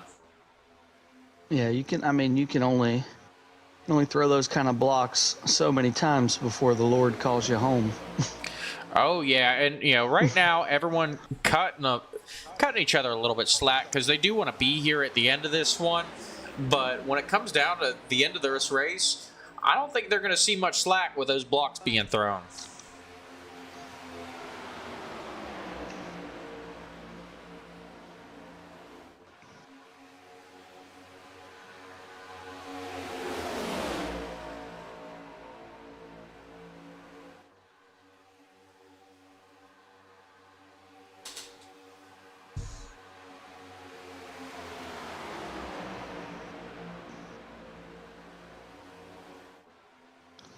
And the dynamic duo are creating just a little bit of space out front. If they starting a single file out front, the outside lane is trying to put something together, but just don't have the help they need. Daniel Holloway will move outside, take it 3 wide.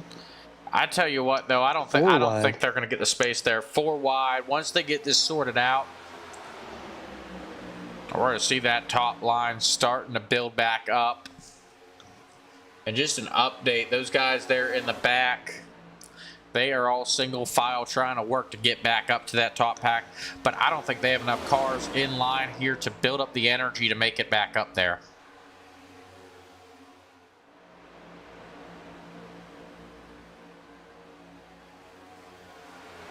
Gotta imagine the guys at the back are hoping the people out front will just battle it out as best they can and slow them down as much, give them a chance.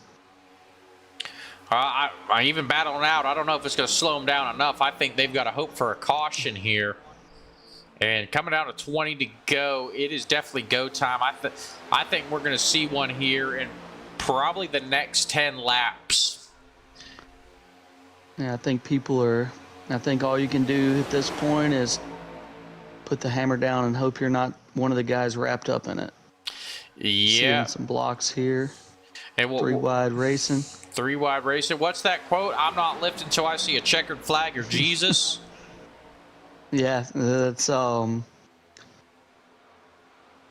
there they go. It is. Hate to see my boy Daniel Holloway in the wall slow after that one.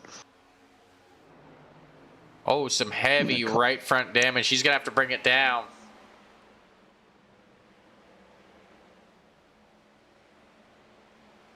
Thankfully, it's just virtual damage, and I don't have to open my wallet up to fix it as an owner.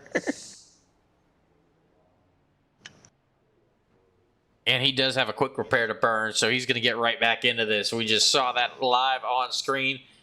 We're showing Andre Chacombe in charge of this. But I'm glad you brought that up about the virtual damage. That quote, I'm not lifting until I see a checker flag or Jesus. That guy was driving an actual race car. So when you hit something, it hurts. Here. Yeah, no kidding. Here, there is no fear because it ain't going to hurt when you hit something in this. And it sure is not going to hurt that wallet. Yeah, unless you're in some kind of crazy rig with your force feedback turned all the way up to breaking your fingers. I've seen some of those clips of guys in their sim rigs flipping F1 cars and their wheel going crazy. Nothing like hitting the wall at 200 mile an hour in a stock car, though. Yep, that is definitely going to hurt. And this pit road's going to be open this next time around. I think we're going to see pretty much everyone come down pit road. So, the race within the race. Once again, these guys do need to get fuel to be able to make it to the end. With only 20 to go, they will be inside that pit window. Steve Tucker going to lead them down pit road.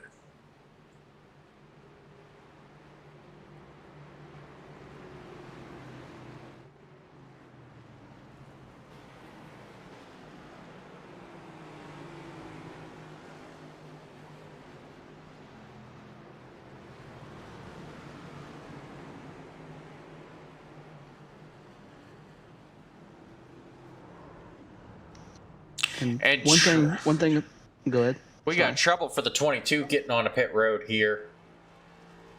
He is sideways. Looks like he got turned. He's going to get it straight.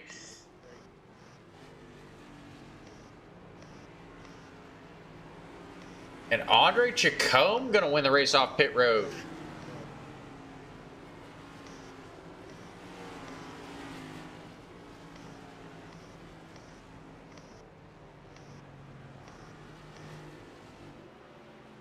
So some shakeups in the standings. Andre Chacombe winning the race off pit road. He, Alan Duggar, Kyle Dean, Owen Colbert, Carson Burrows, and Samarth Rowe all going to take just 2 tires, while Steve Tucker and Daryl Young take 4, as well as Corey Randy. He will take 4, but it looks like the rest of the pack are only going to take 2 tires. I got to tell you, I'm not 100% behind that strategy. And which strategy is that? The 2 tires or the 4 tires? I'm taking 2. I'm a 4-tire kind of guy, especially super speedway, $50 on the line. I think I'd rather play it safe. And I tell you what, I think I've got to disagree with that strategy. You know, these tires don't tend to wear here at the super speedways, and taking 2 tires to get that track position coming off pit road, that track position is going to be key. I take 2 tires every time at a super speedway. Maybe 4 tires right at the midway point of the race, but you know, tire wear, tire heat, not going to have as much effect as the draft and track position here.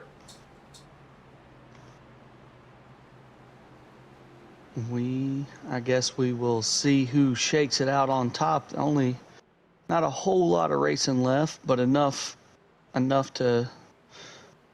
for some exciting moves to happen. Yeah, definitely a lot of a lot of racing for exciting moves to happen. We'll see who brings it. Steve Tucker and Daryl Young only going to drop back to 7th and 8th, so still very much in this one. But I think this is where we're going to see a lot of that aggressiveness ramp up, and now everyone's bunched back up as well. And this is when it begins to get interesting right here.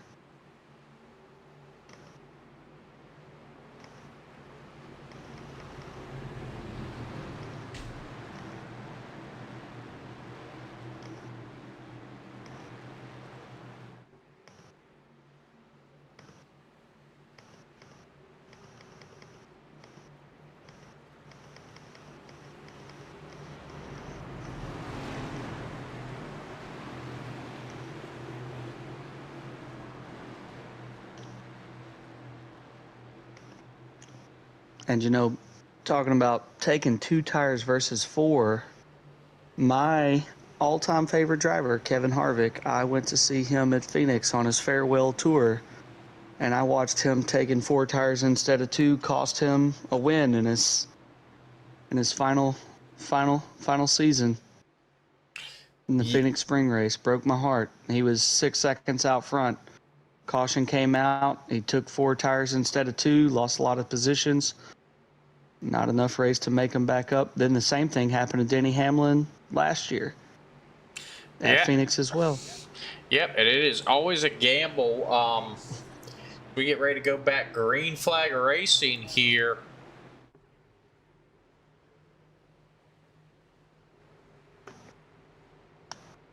And we do appreciate low Rado. We'll go ahead and turn that car volume up for you. And the green flag is out. Back underway, 18 laps to go. Andre Chacombe leading them down into turn 1.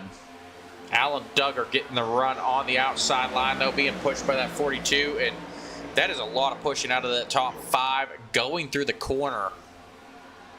This is going to get dangerous. It is well known. It is dangerous to push the pusher and to push through those corners as someone's going to go through the infield. Green flag is out still.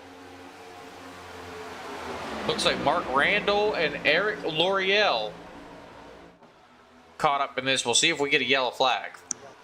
There's the yellow. And we'll go back, see what happened here. They're still getting up to speed here as they come off of turn 2. It looks like that 22, or the 22 of Seth Ricker just hits the outside wall, comes down, and collects Mark Randall in the 9.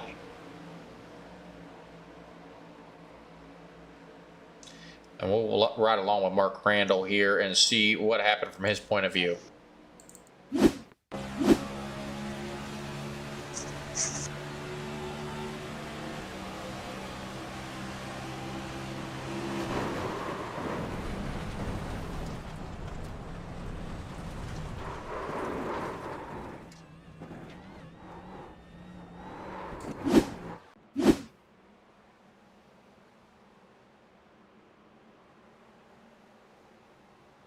All right, we appreciate it, Laredo. Glad you are enjoying the broadcast.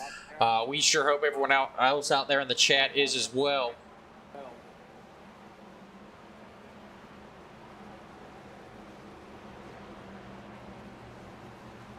And if you are watching this on the big screen at the bar there, make sure to tune in to us at Rebel Racing Network on YouTube or Facebook if you'd like to join the chat and stay updated there on what is being talked about in this one. It's like having a live Twitter feed right on the screen.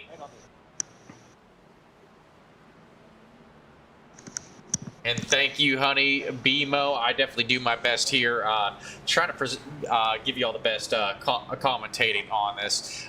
But as these guys make their way around the track under caution, we are going to step aside for a quick commercial break.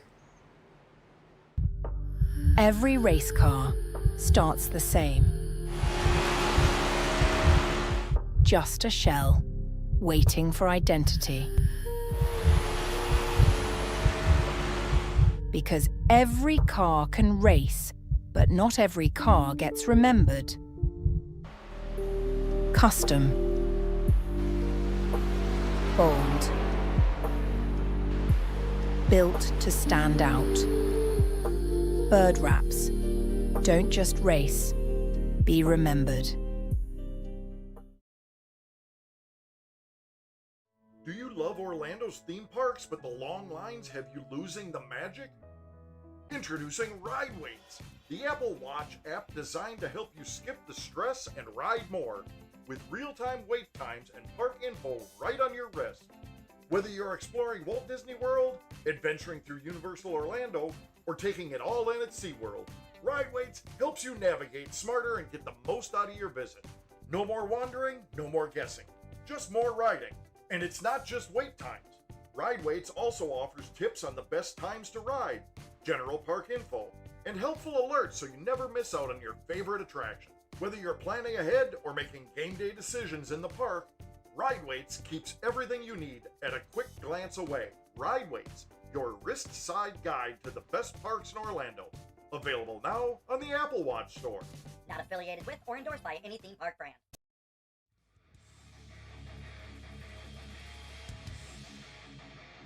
It's race day on iRacing. The grid is set. Engines are rumbling. The chat is buzzing. The anticipation is building. But before the green flag waves, you need a moment that gets hearts racing.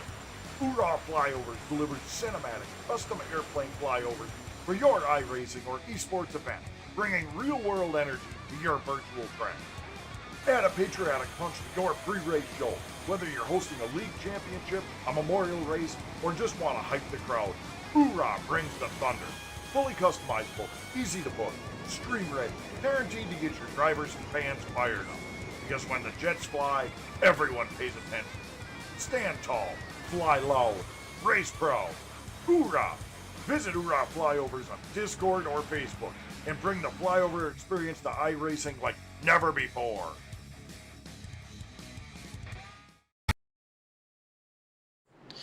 All right, and we are back, folks. They are doubled up, getting ready to go back. Green flag racing. Andre Chacombe in that 32 is going to lead them to the green flag.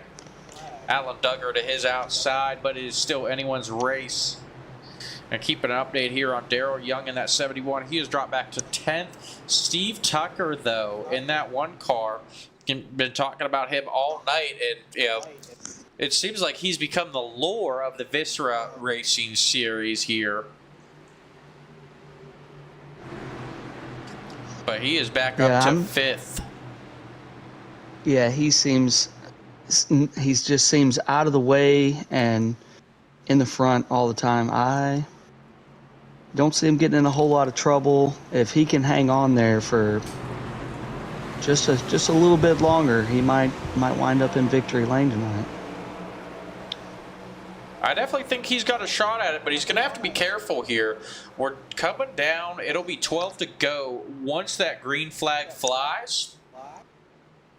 And we're going to see a lot of aggressive driving out of these guys. I think we're going to see some dangerous blocks and some dangerous runs coming up here.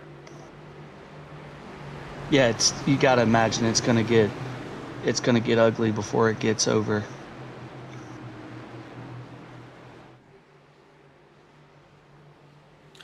I tell you what, though, I think the one I'm rooting for is Kyle Dean in that 42.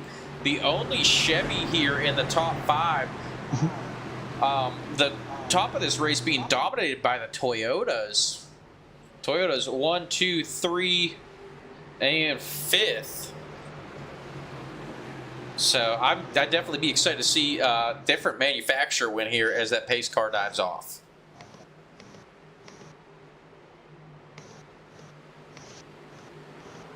And the green flag is out. It'll be 13 to go at the line.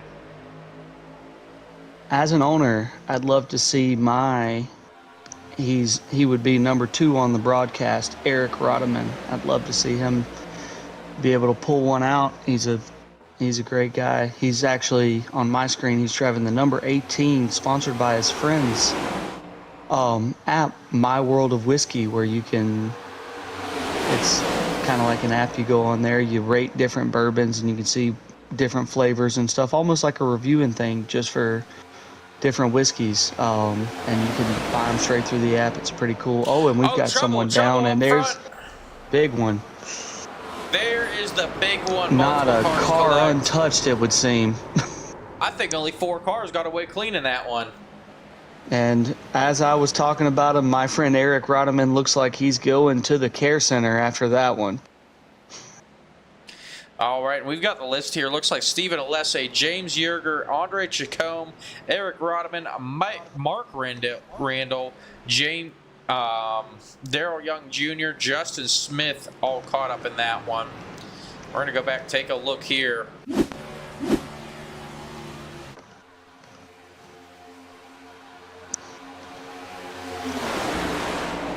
It looks like it was just a push through the corner, and it's going to collect most of the field there.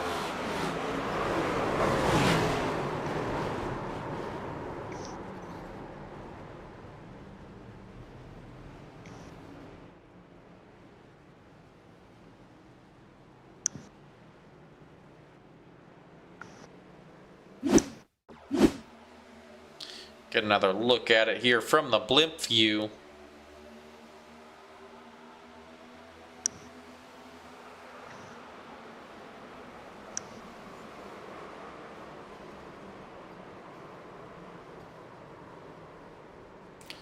And we're going to go ahead and ride along with Eric Rodeman as well.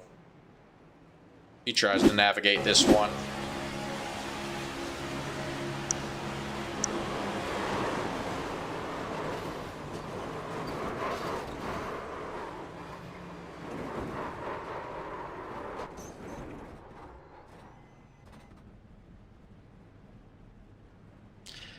All right, and we are back, and Honey BMO excited. Kyle Dean is still alive there in that 42 car. Currently sitting in second. As we see Steve Tucker coming down pit road. And now I'm interested to see, we saw him sitting on pit road for a very long time that last time. It appeared he was trying to get some damage repaired. Interested to see if he still has a quick repair in his back pocket to use as the time is winding down in this one. Well, and we haven't seen him be involved in a whole lot this race. Of course, you know, when you're out front the entire time, not as many wrecks you got to navigate through. You just have to worry about being the wreck.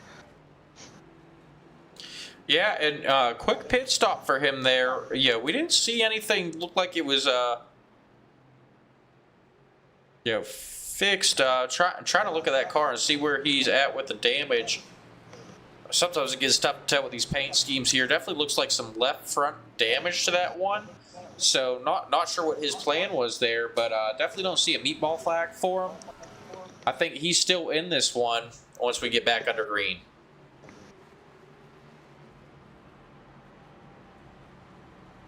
I'm looking at Alan Hess just now coming down pit road. Looks like he's taking tires. Yep, and still a lot of cars on pit road trying to get that damage worked out. Steve Tucker's going to come back out in 13th. I'm seeing Eric Rodeman with the old just smoke billowing out of his motor. Yep. And the update from Brantley Rodden, the one had an 8-minute repair, and he's just going to, what's going to happen is he had that quick repair turned off. He's going to go around again and burn that quick repair. So it definitely appears Brantley Rodden is spotting for Steve to share. So I think that might actually be his name. I think we're, I don't think we were being controlled there.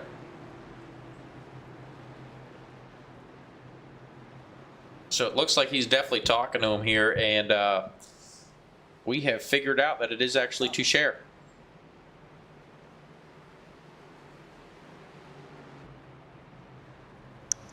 And they are going to double them back up and get ready to go back green flag racing.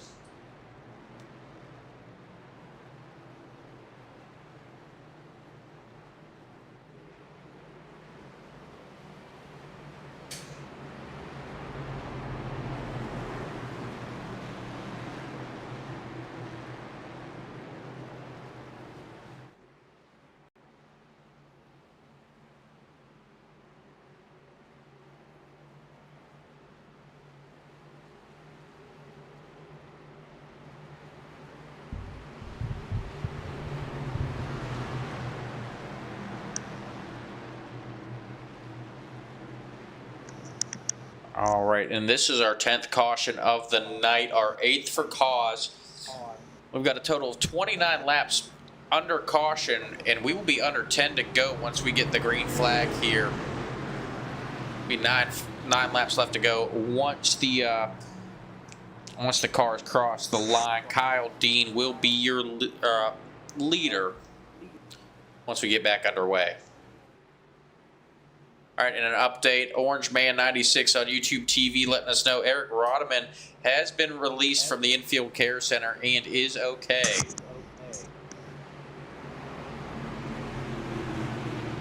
So glad to hear he is okay. Yeah. But I think about the worst injury you can get here on iRacing is maybe a sprained wrist if you got your force feedback set up too high.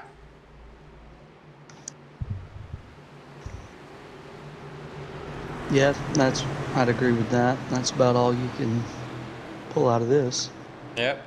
And here we go. That pace car is going to dive off. Kyle Dean, Alan Doug are going to lead them to the green flag.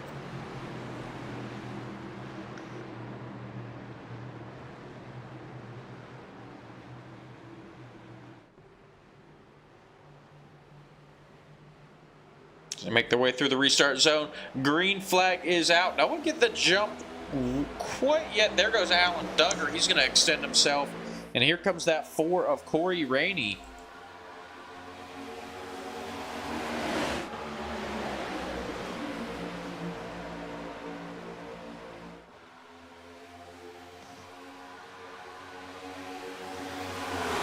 And then inside line, getting the run here, 9 to go.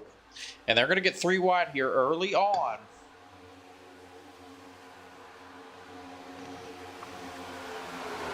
I don't think anyone's going to be cutting anyone any slack here back in the pack. No, I think it's going to be pedal to the metal, taking every inch they can get at this point. Yep. And here there we go. they are. Couple cars going through the infield. Steve Tucker going off track. Matt Lee off track. Corey Yoakum.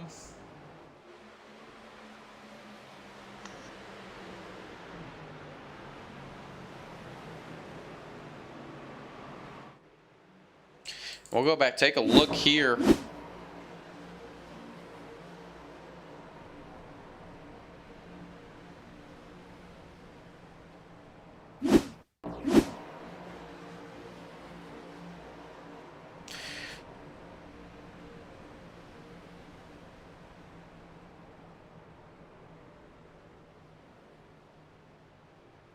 All right, doesn't look like anything too major as far as damage, so everyone might still be able to get back in this. But that will bring out our 11th caution of the night.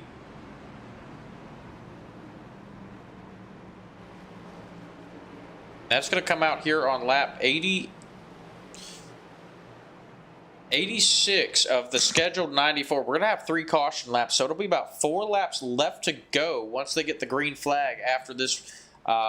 They get the track sorted out.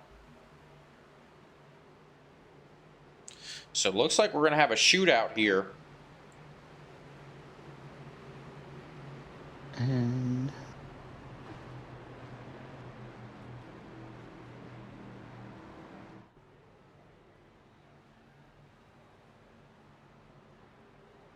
a shootout, you got a track position at this point is going to be just about everything. I tell you what, though, I think we're probably going to end up seeing some overtime here. You know, they're already aggressive, and we're not even down to the last 2 laps, and we've still got $50 on the line, and what sounds like a date night at Texas Roadhouse on the line with those free appetizers here. So I think that competition definitely going to get a little bit tougher, and we'll probably see a couple more cautions here before this one's over. Yeah, you gotta imagine all of those drivers are thinking, stay green, stay green, stay green, stay green. Because when it comes out, you never know when it's your turn to get called home. That is true. And they can think it all they want, but that I don't know if that's going to whoosh it into reality, though.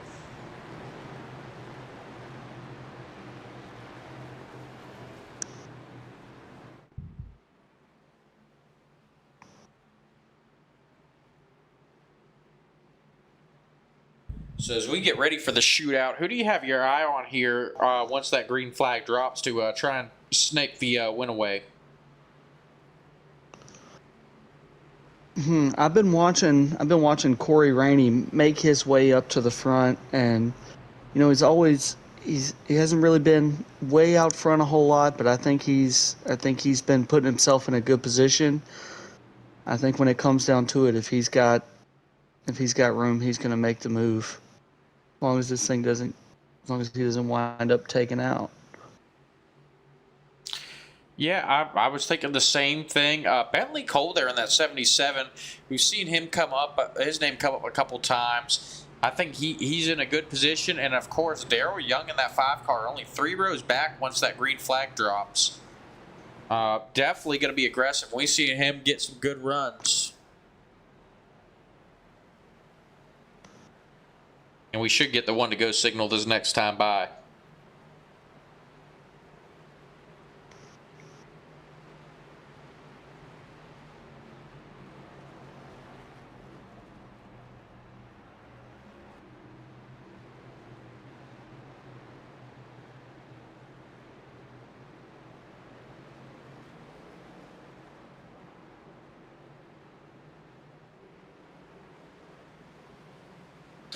All right, and they have been given the 1 to go signal.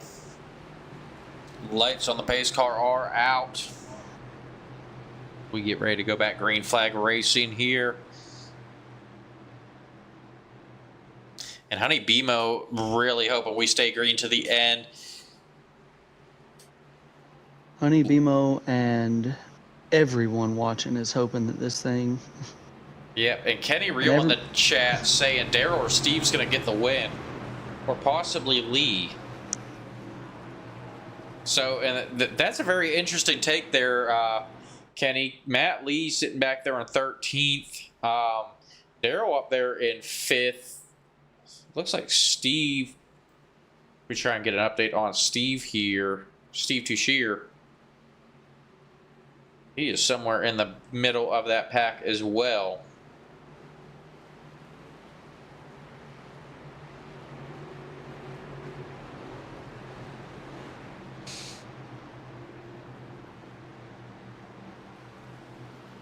Yeah, I got to keep my eye on Corey Rainey. I've watched him race quite a few weeks over at ASCRL. They run a super speedway series every Monday, so he's got plenty of experience at Talladega. And just to make things more interesting for them, they're rotating the cars out every week also.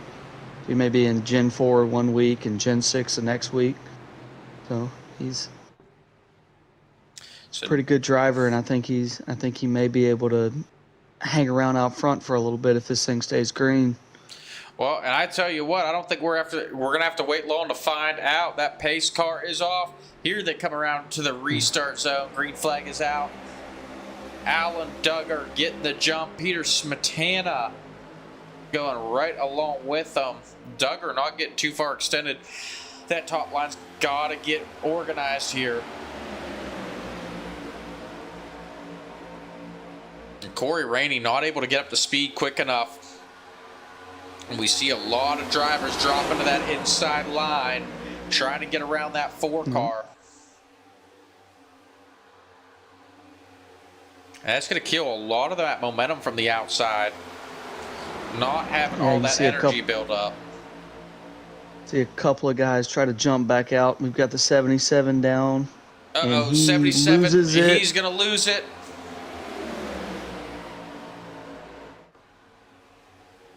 Multiple cars there in the back. Sideways. And that is going to bring out the caution here.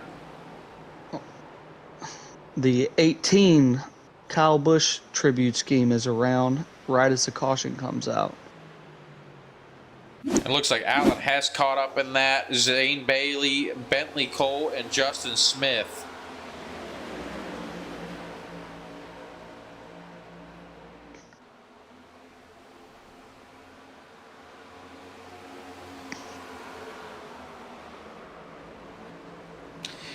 We'll try and track these guys down. It looks like it all kicked off with Bentley Cole. Taking a look at him here. He makes contact with that 57. That 57 there in the middle. Nowhere to go.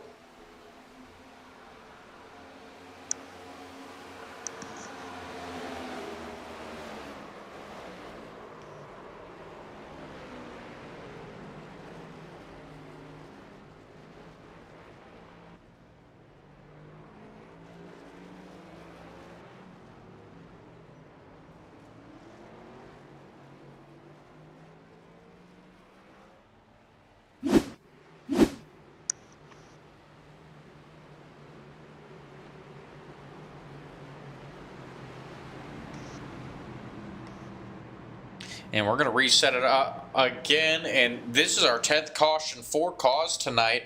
12th in total. It looks like they're going to come down and get some repairs done to these cars. I tell you what, for a 94-lap race at Talladega, only 10 cautions for cause. That's pretty impressive, especially with these guys that have never raced together before and all that money on the line.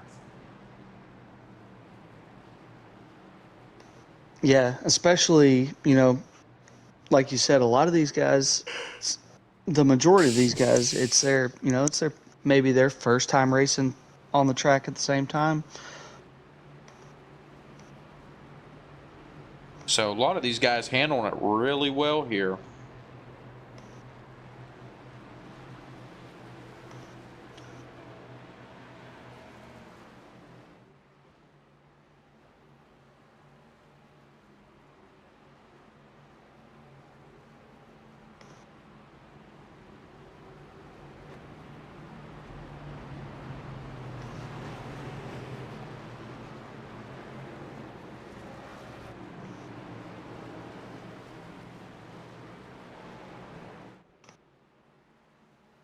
Yeah, if this recruitment race is anything to preview what the season's going to be like, I look for it to be a very exciting season, especially seeing how some of these guys can tackle some of the more difficult tracks and, you know, some of the road courses they've got on there. Yeah, and you know, definitely a great indication of what's to come. I think this is going to be a great league to stay tuned in on. And you know, while I got everyone here, just want to remind everyone: make sure you like, follow, and subscribe on our YouTube and Facebook to stay updated on everything, and don't miss a minute of the action.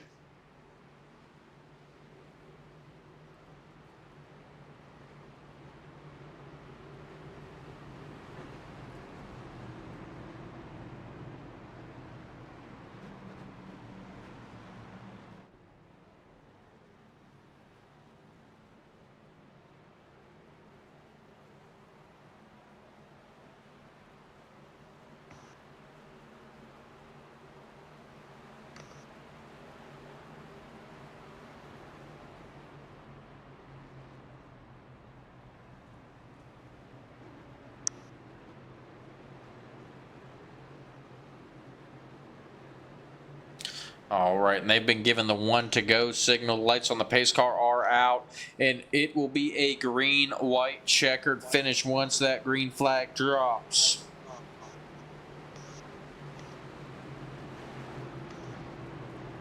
Where we're at, I think it's all going to come down at this point. You can see the 71 and the 1 car. They're gonna be looking for one another. It's just all going to come down to, I think, if the outside line or the inside line gets the bigger run, unless of course it goes to caution again.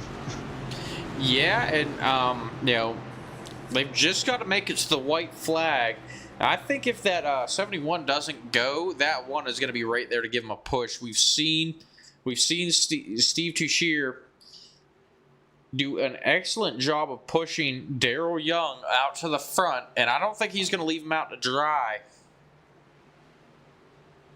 if that 4 car does get out of the way.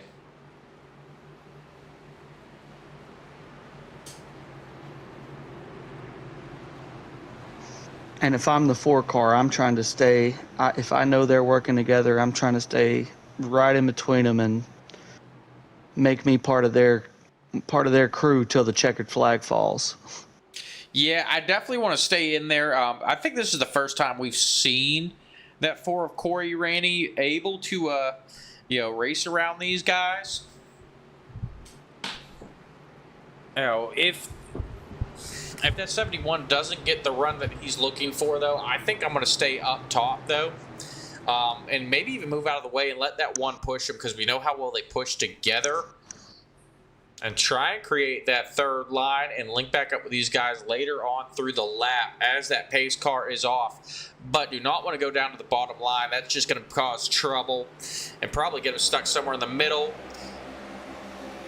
And some massive checkups on that restart. Daryl and Allen both getting overextended here. Corey Raney trying to hang right there with Daryl. Trouble back in the pack. Yep. That's going to throw a caution. Yep, that'll bring out the caution.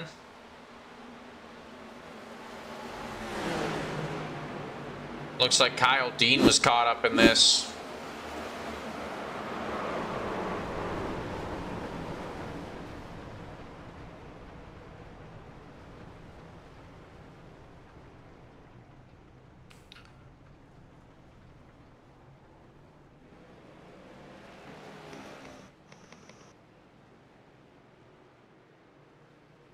So Kyle Dean, Arthur Rowe, Zane Bailey caught up in this. Those are the big three there involved.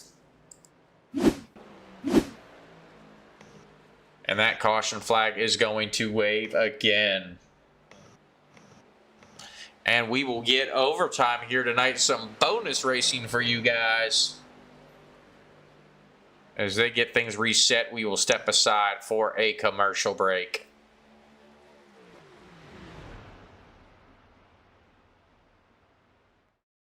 At FedUps, we don't care how it gets there, just that it eventually does.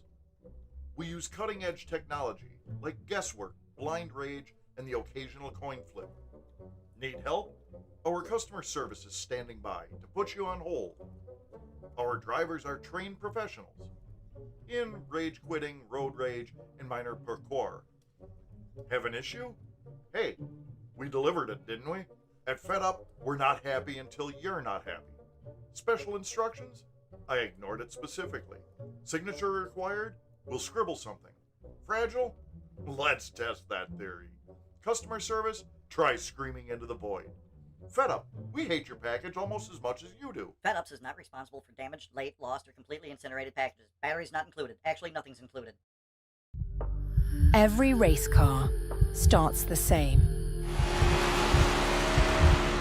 Just a shell, waiting for identity. Because every car can race, but not every car gets remembered. Custom. Bold. Built to stand out. Bird wraps. Don't just race, be remembered. From the track to the tech, Creative Castle keeps your code running as clean as your laps. We test real-world devices and digital platforms so your next release won't crash in turn one. At Creative Castle, we elevate your software with expert quality assurance and cross-platform testing. Whether it's native apps or networked hardware, we deliver precision-tested performance at scale. Behind every smooth app and smart device is a quiet castle. Creative Castle. We're the quality wizards and test knights who battle bugs and break bad code before it breaks your product. Creative Castle. Quality at full throttle. Your quest for quality ends here.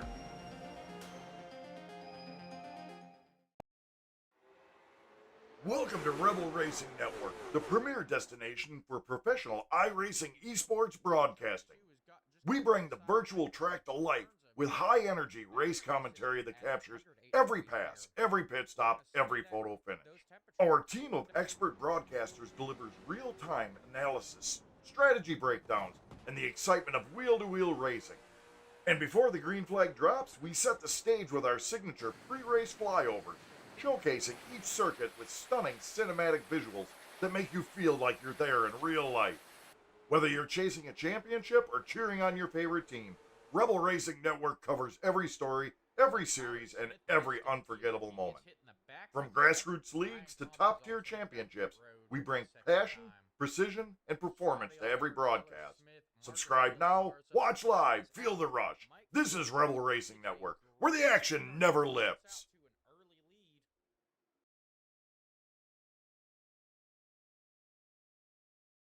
All right, and we are back, folks.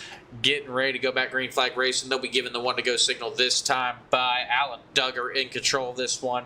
Daryl Young back there in second. Corey Rainey in third. Peter Smetana in fourth. Steve Tucker in fifth. Where did Steve come from? Matt Frady in sixth. Owen Colbert in seventh. Corey Yoakum in eighth. Stephen Alessi will restart ninth. And Bentley Cole rounding out your top 10. I tell you what, if they cannot make it through this restart, I think we're going to see some guys getting in trouble here with fuel mileage.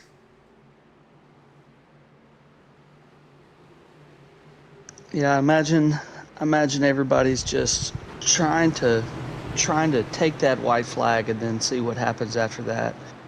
But you know, there's always one.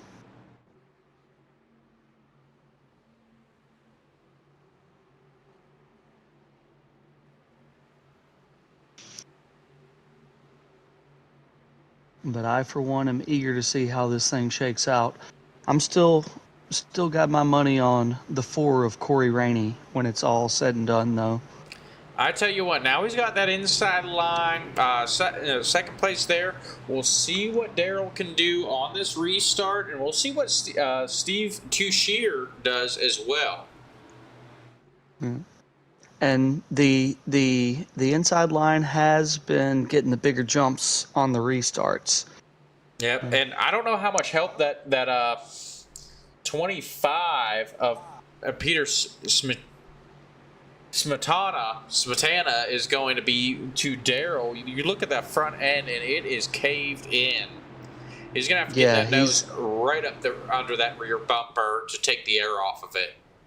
Yeah, he's definitely got some damage on the front, and we're about to find out what's going to shake out here in a few seconds.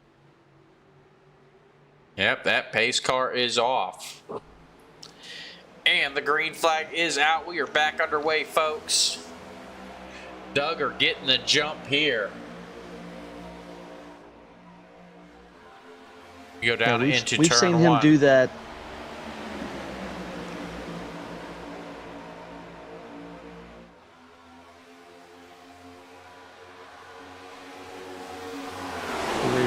Get to him and move to the outside. Rainey going to the outside. Trouble and on the back 77 stretch. into the wall. Yep. Yep. One car spin.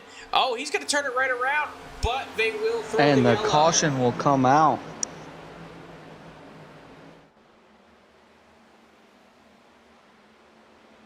That was Bentley Cole. He gets turned completely around.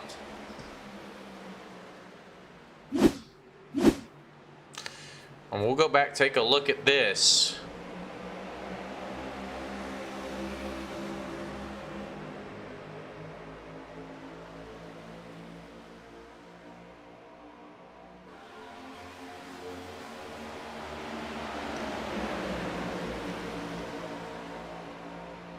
So not sure what exactly caused Bentley Cole to get out of shape there. Oh, they're taking it 3-4 wide, and Cole just had nowhere to go.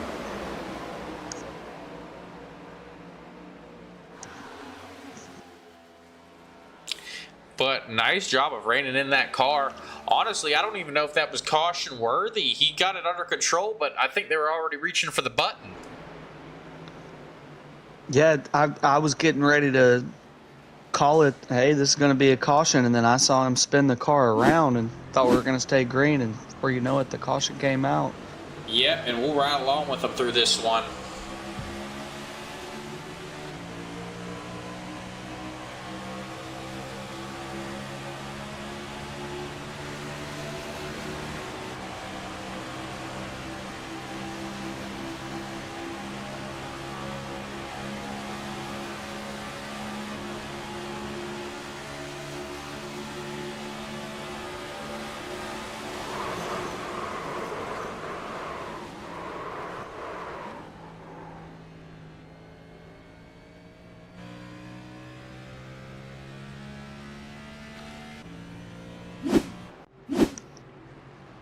All right, and going back live. Bentley Cole going to drop all the way back to 20th. And impressive, we still have 20 cars on the lead lap here after over 100 laps now.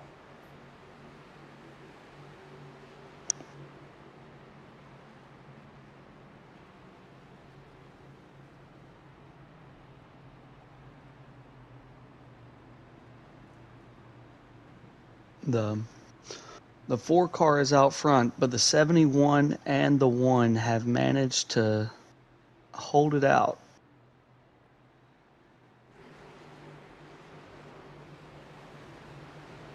It's nice to see a Ford out front. We've been watching the Toyotas dominate all day, it seems. Yeah, and, you know, I think a lot of them were caught up in an incident, and they are making their way back to the front. But glad to see some other makes getting up there. And I tell you what, after seeing their dominance in NASCAR and even the race here, I'm thinking maybe I need to make the switch to a Toyota when I'm driving. Yeah, man. Tell you what, nothing says Toyota like a 800 horsepower rear wheel drive car, you know? Yeah.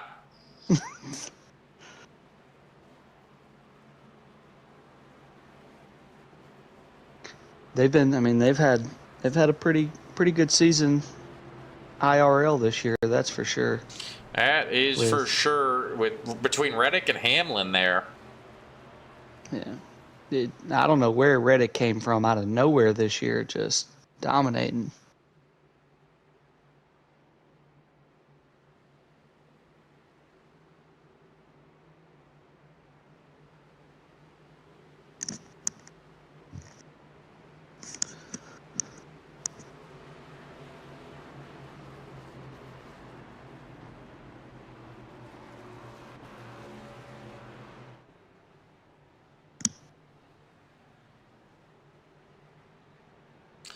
Oh. All right, and Honey B-Mo saying all we got to do is make it one lap, and the next flag will end the race. Okay. Well, if the 4 of Corey Rainey can stay out front, he'll be $50 richer. Yes, he will.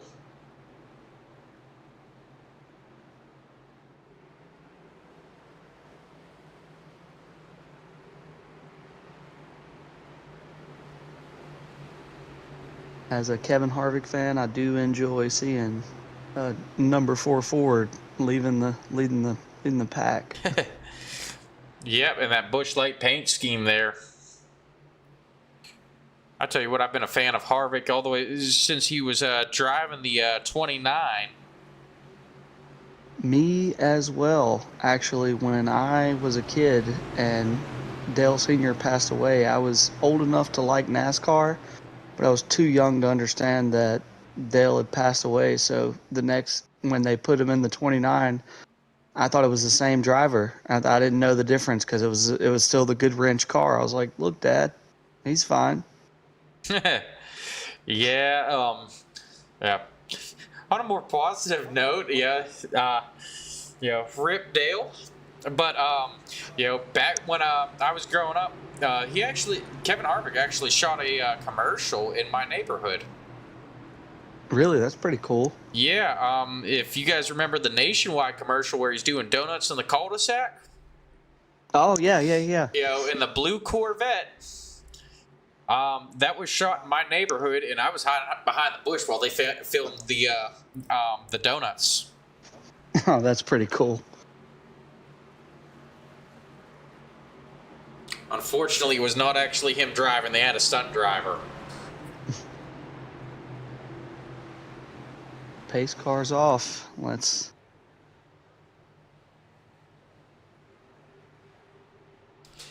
All right, one lap is all they need to be able to make it to the end.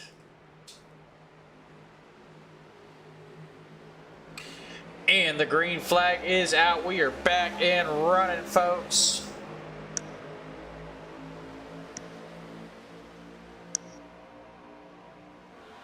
So now 103 laps, the planned distance. If they can make it through this lap cleanly. Corey Rainey leading the pack. Alan Duggar on that outside line looking for some help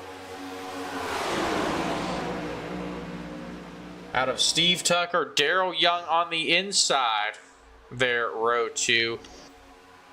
Now that third line's starting to get developed. A bit of a drag race here. We'll see. That 20 car getting aggressive. Back in the pack, but they're going through the tri-oval, and I think they're going to take the white flag. White flag is out. Next flag will end the race. Hopefully they'll keep it clean. All right, Alan Duggar going to take the lead away from Corey Rainey. He moves down in front of him. Oh, big lick. Steve Tushear and gets into Corey Rainey. We are still green. I don't think we're going to get a yellow flag here. They are beating and banging, coming to the finish. even more mayhem. Darrell Young Jr., the leader, and it looks like only a handful of cars are even going to finish this one. You see Darrell Young, how low he cut it. He's trying to break up that draft, make sure Matt Frady can't get to him. And Darrell Young going to take home the win here tonight.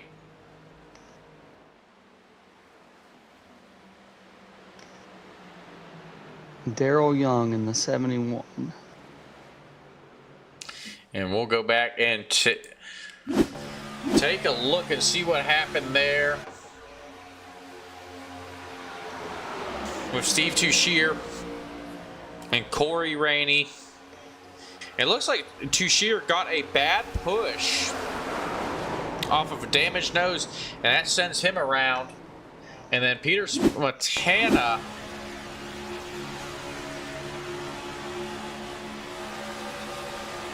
also getting caught up here, taking out the surviving drivers in that. I think Darrell might have been the only car to get away clean.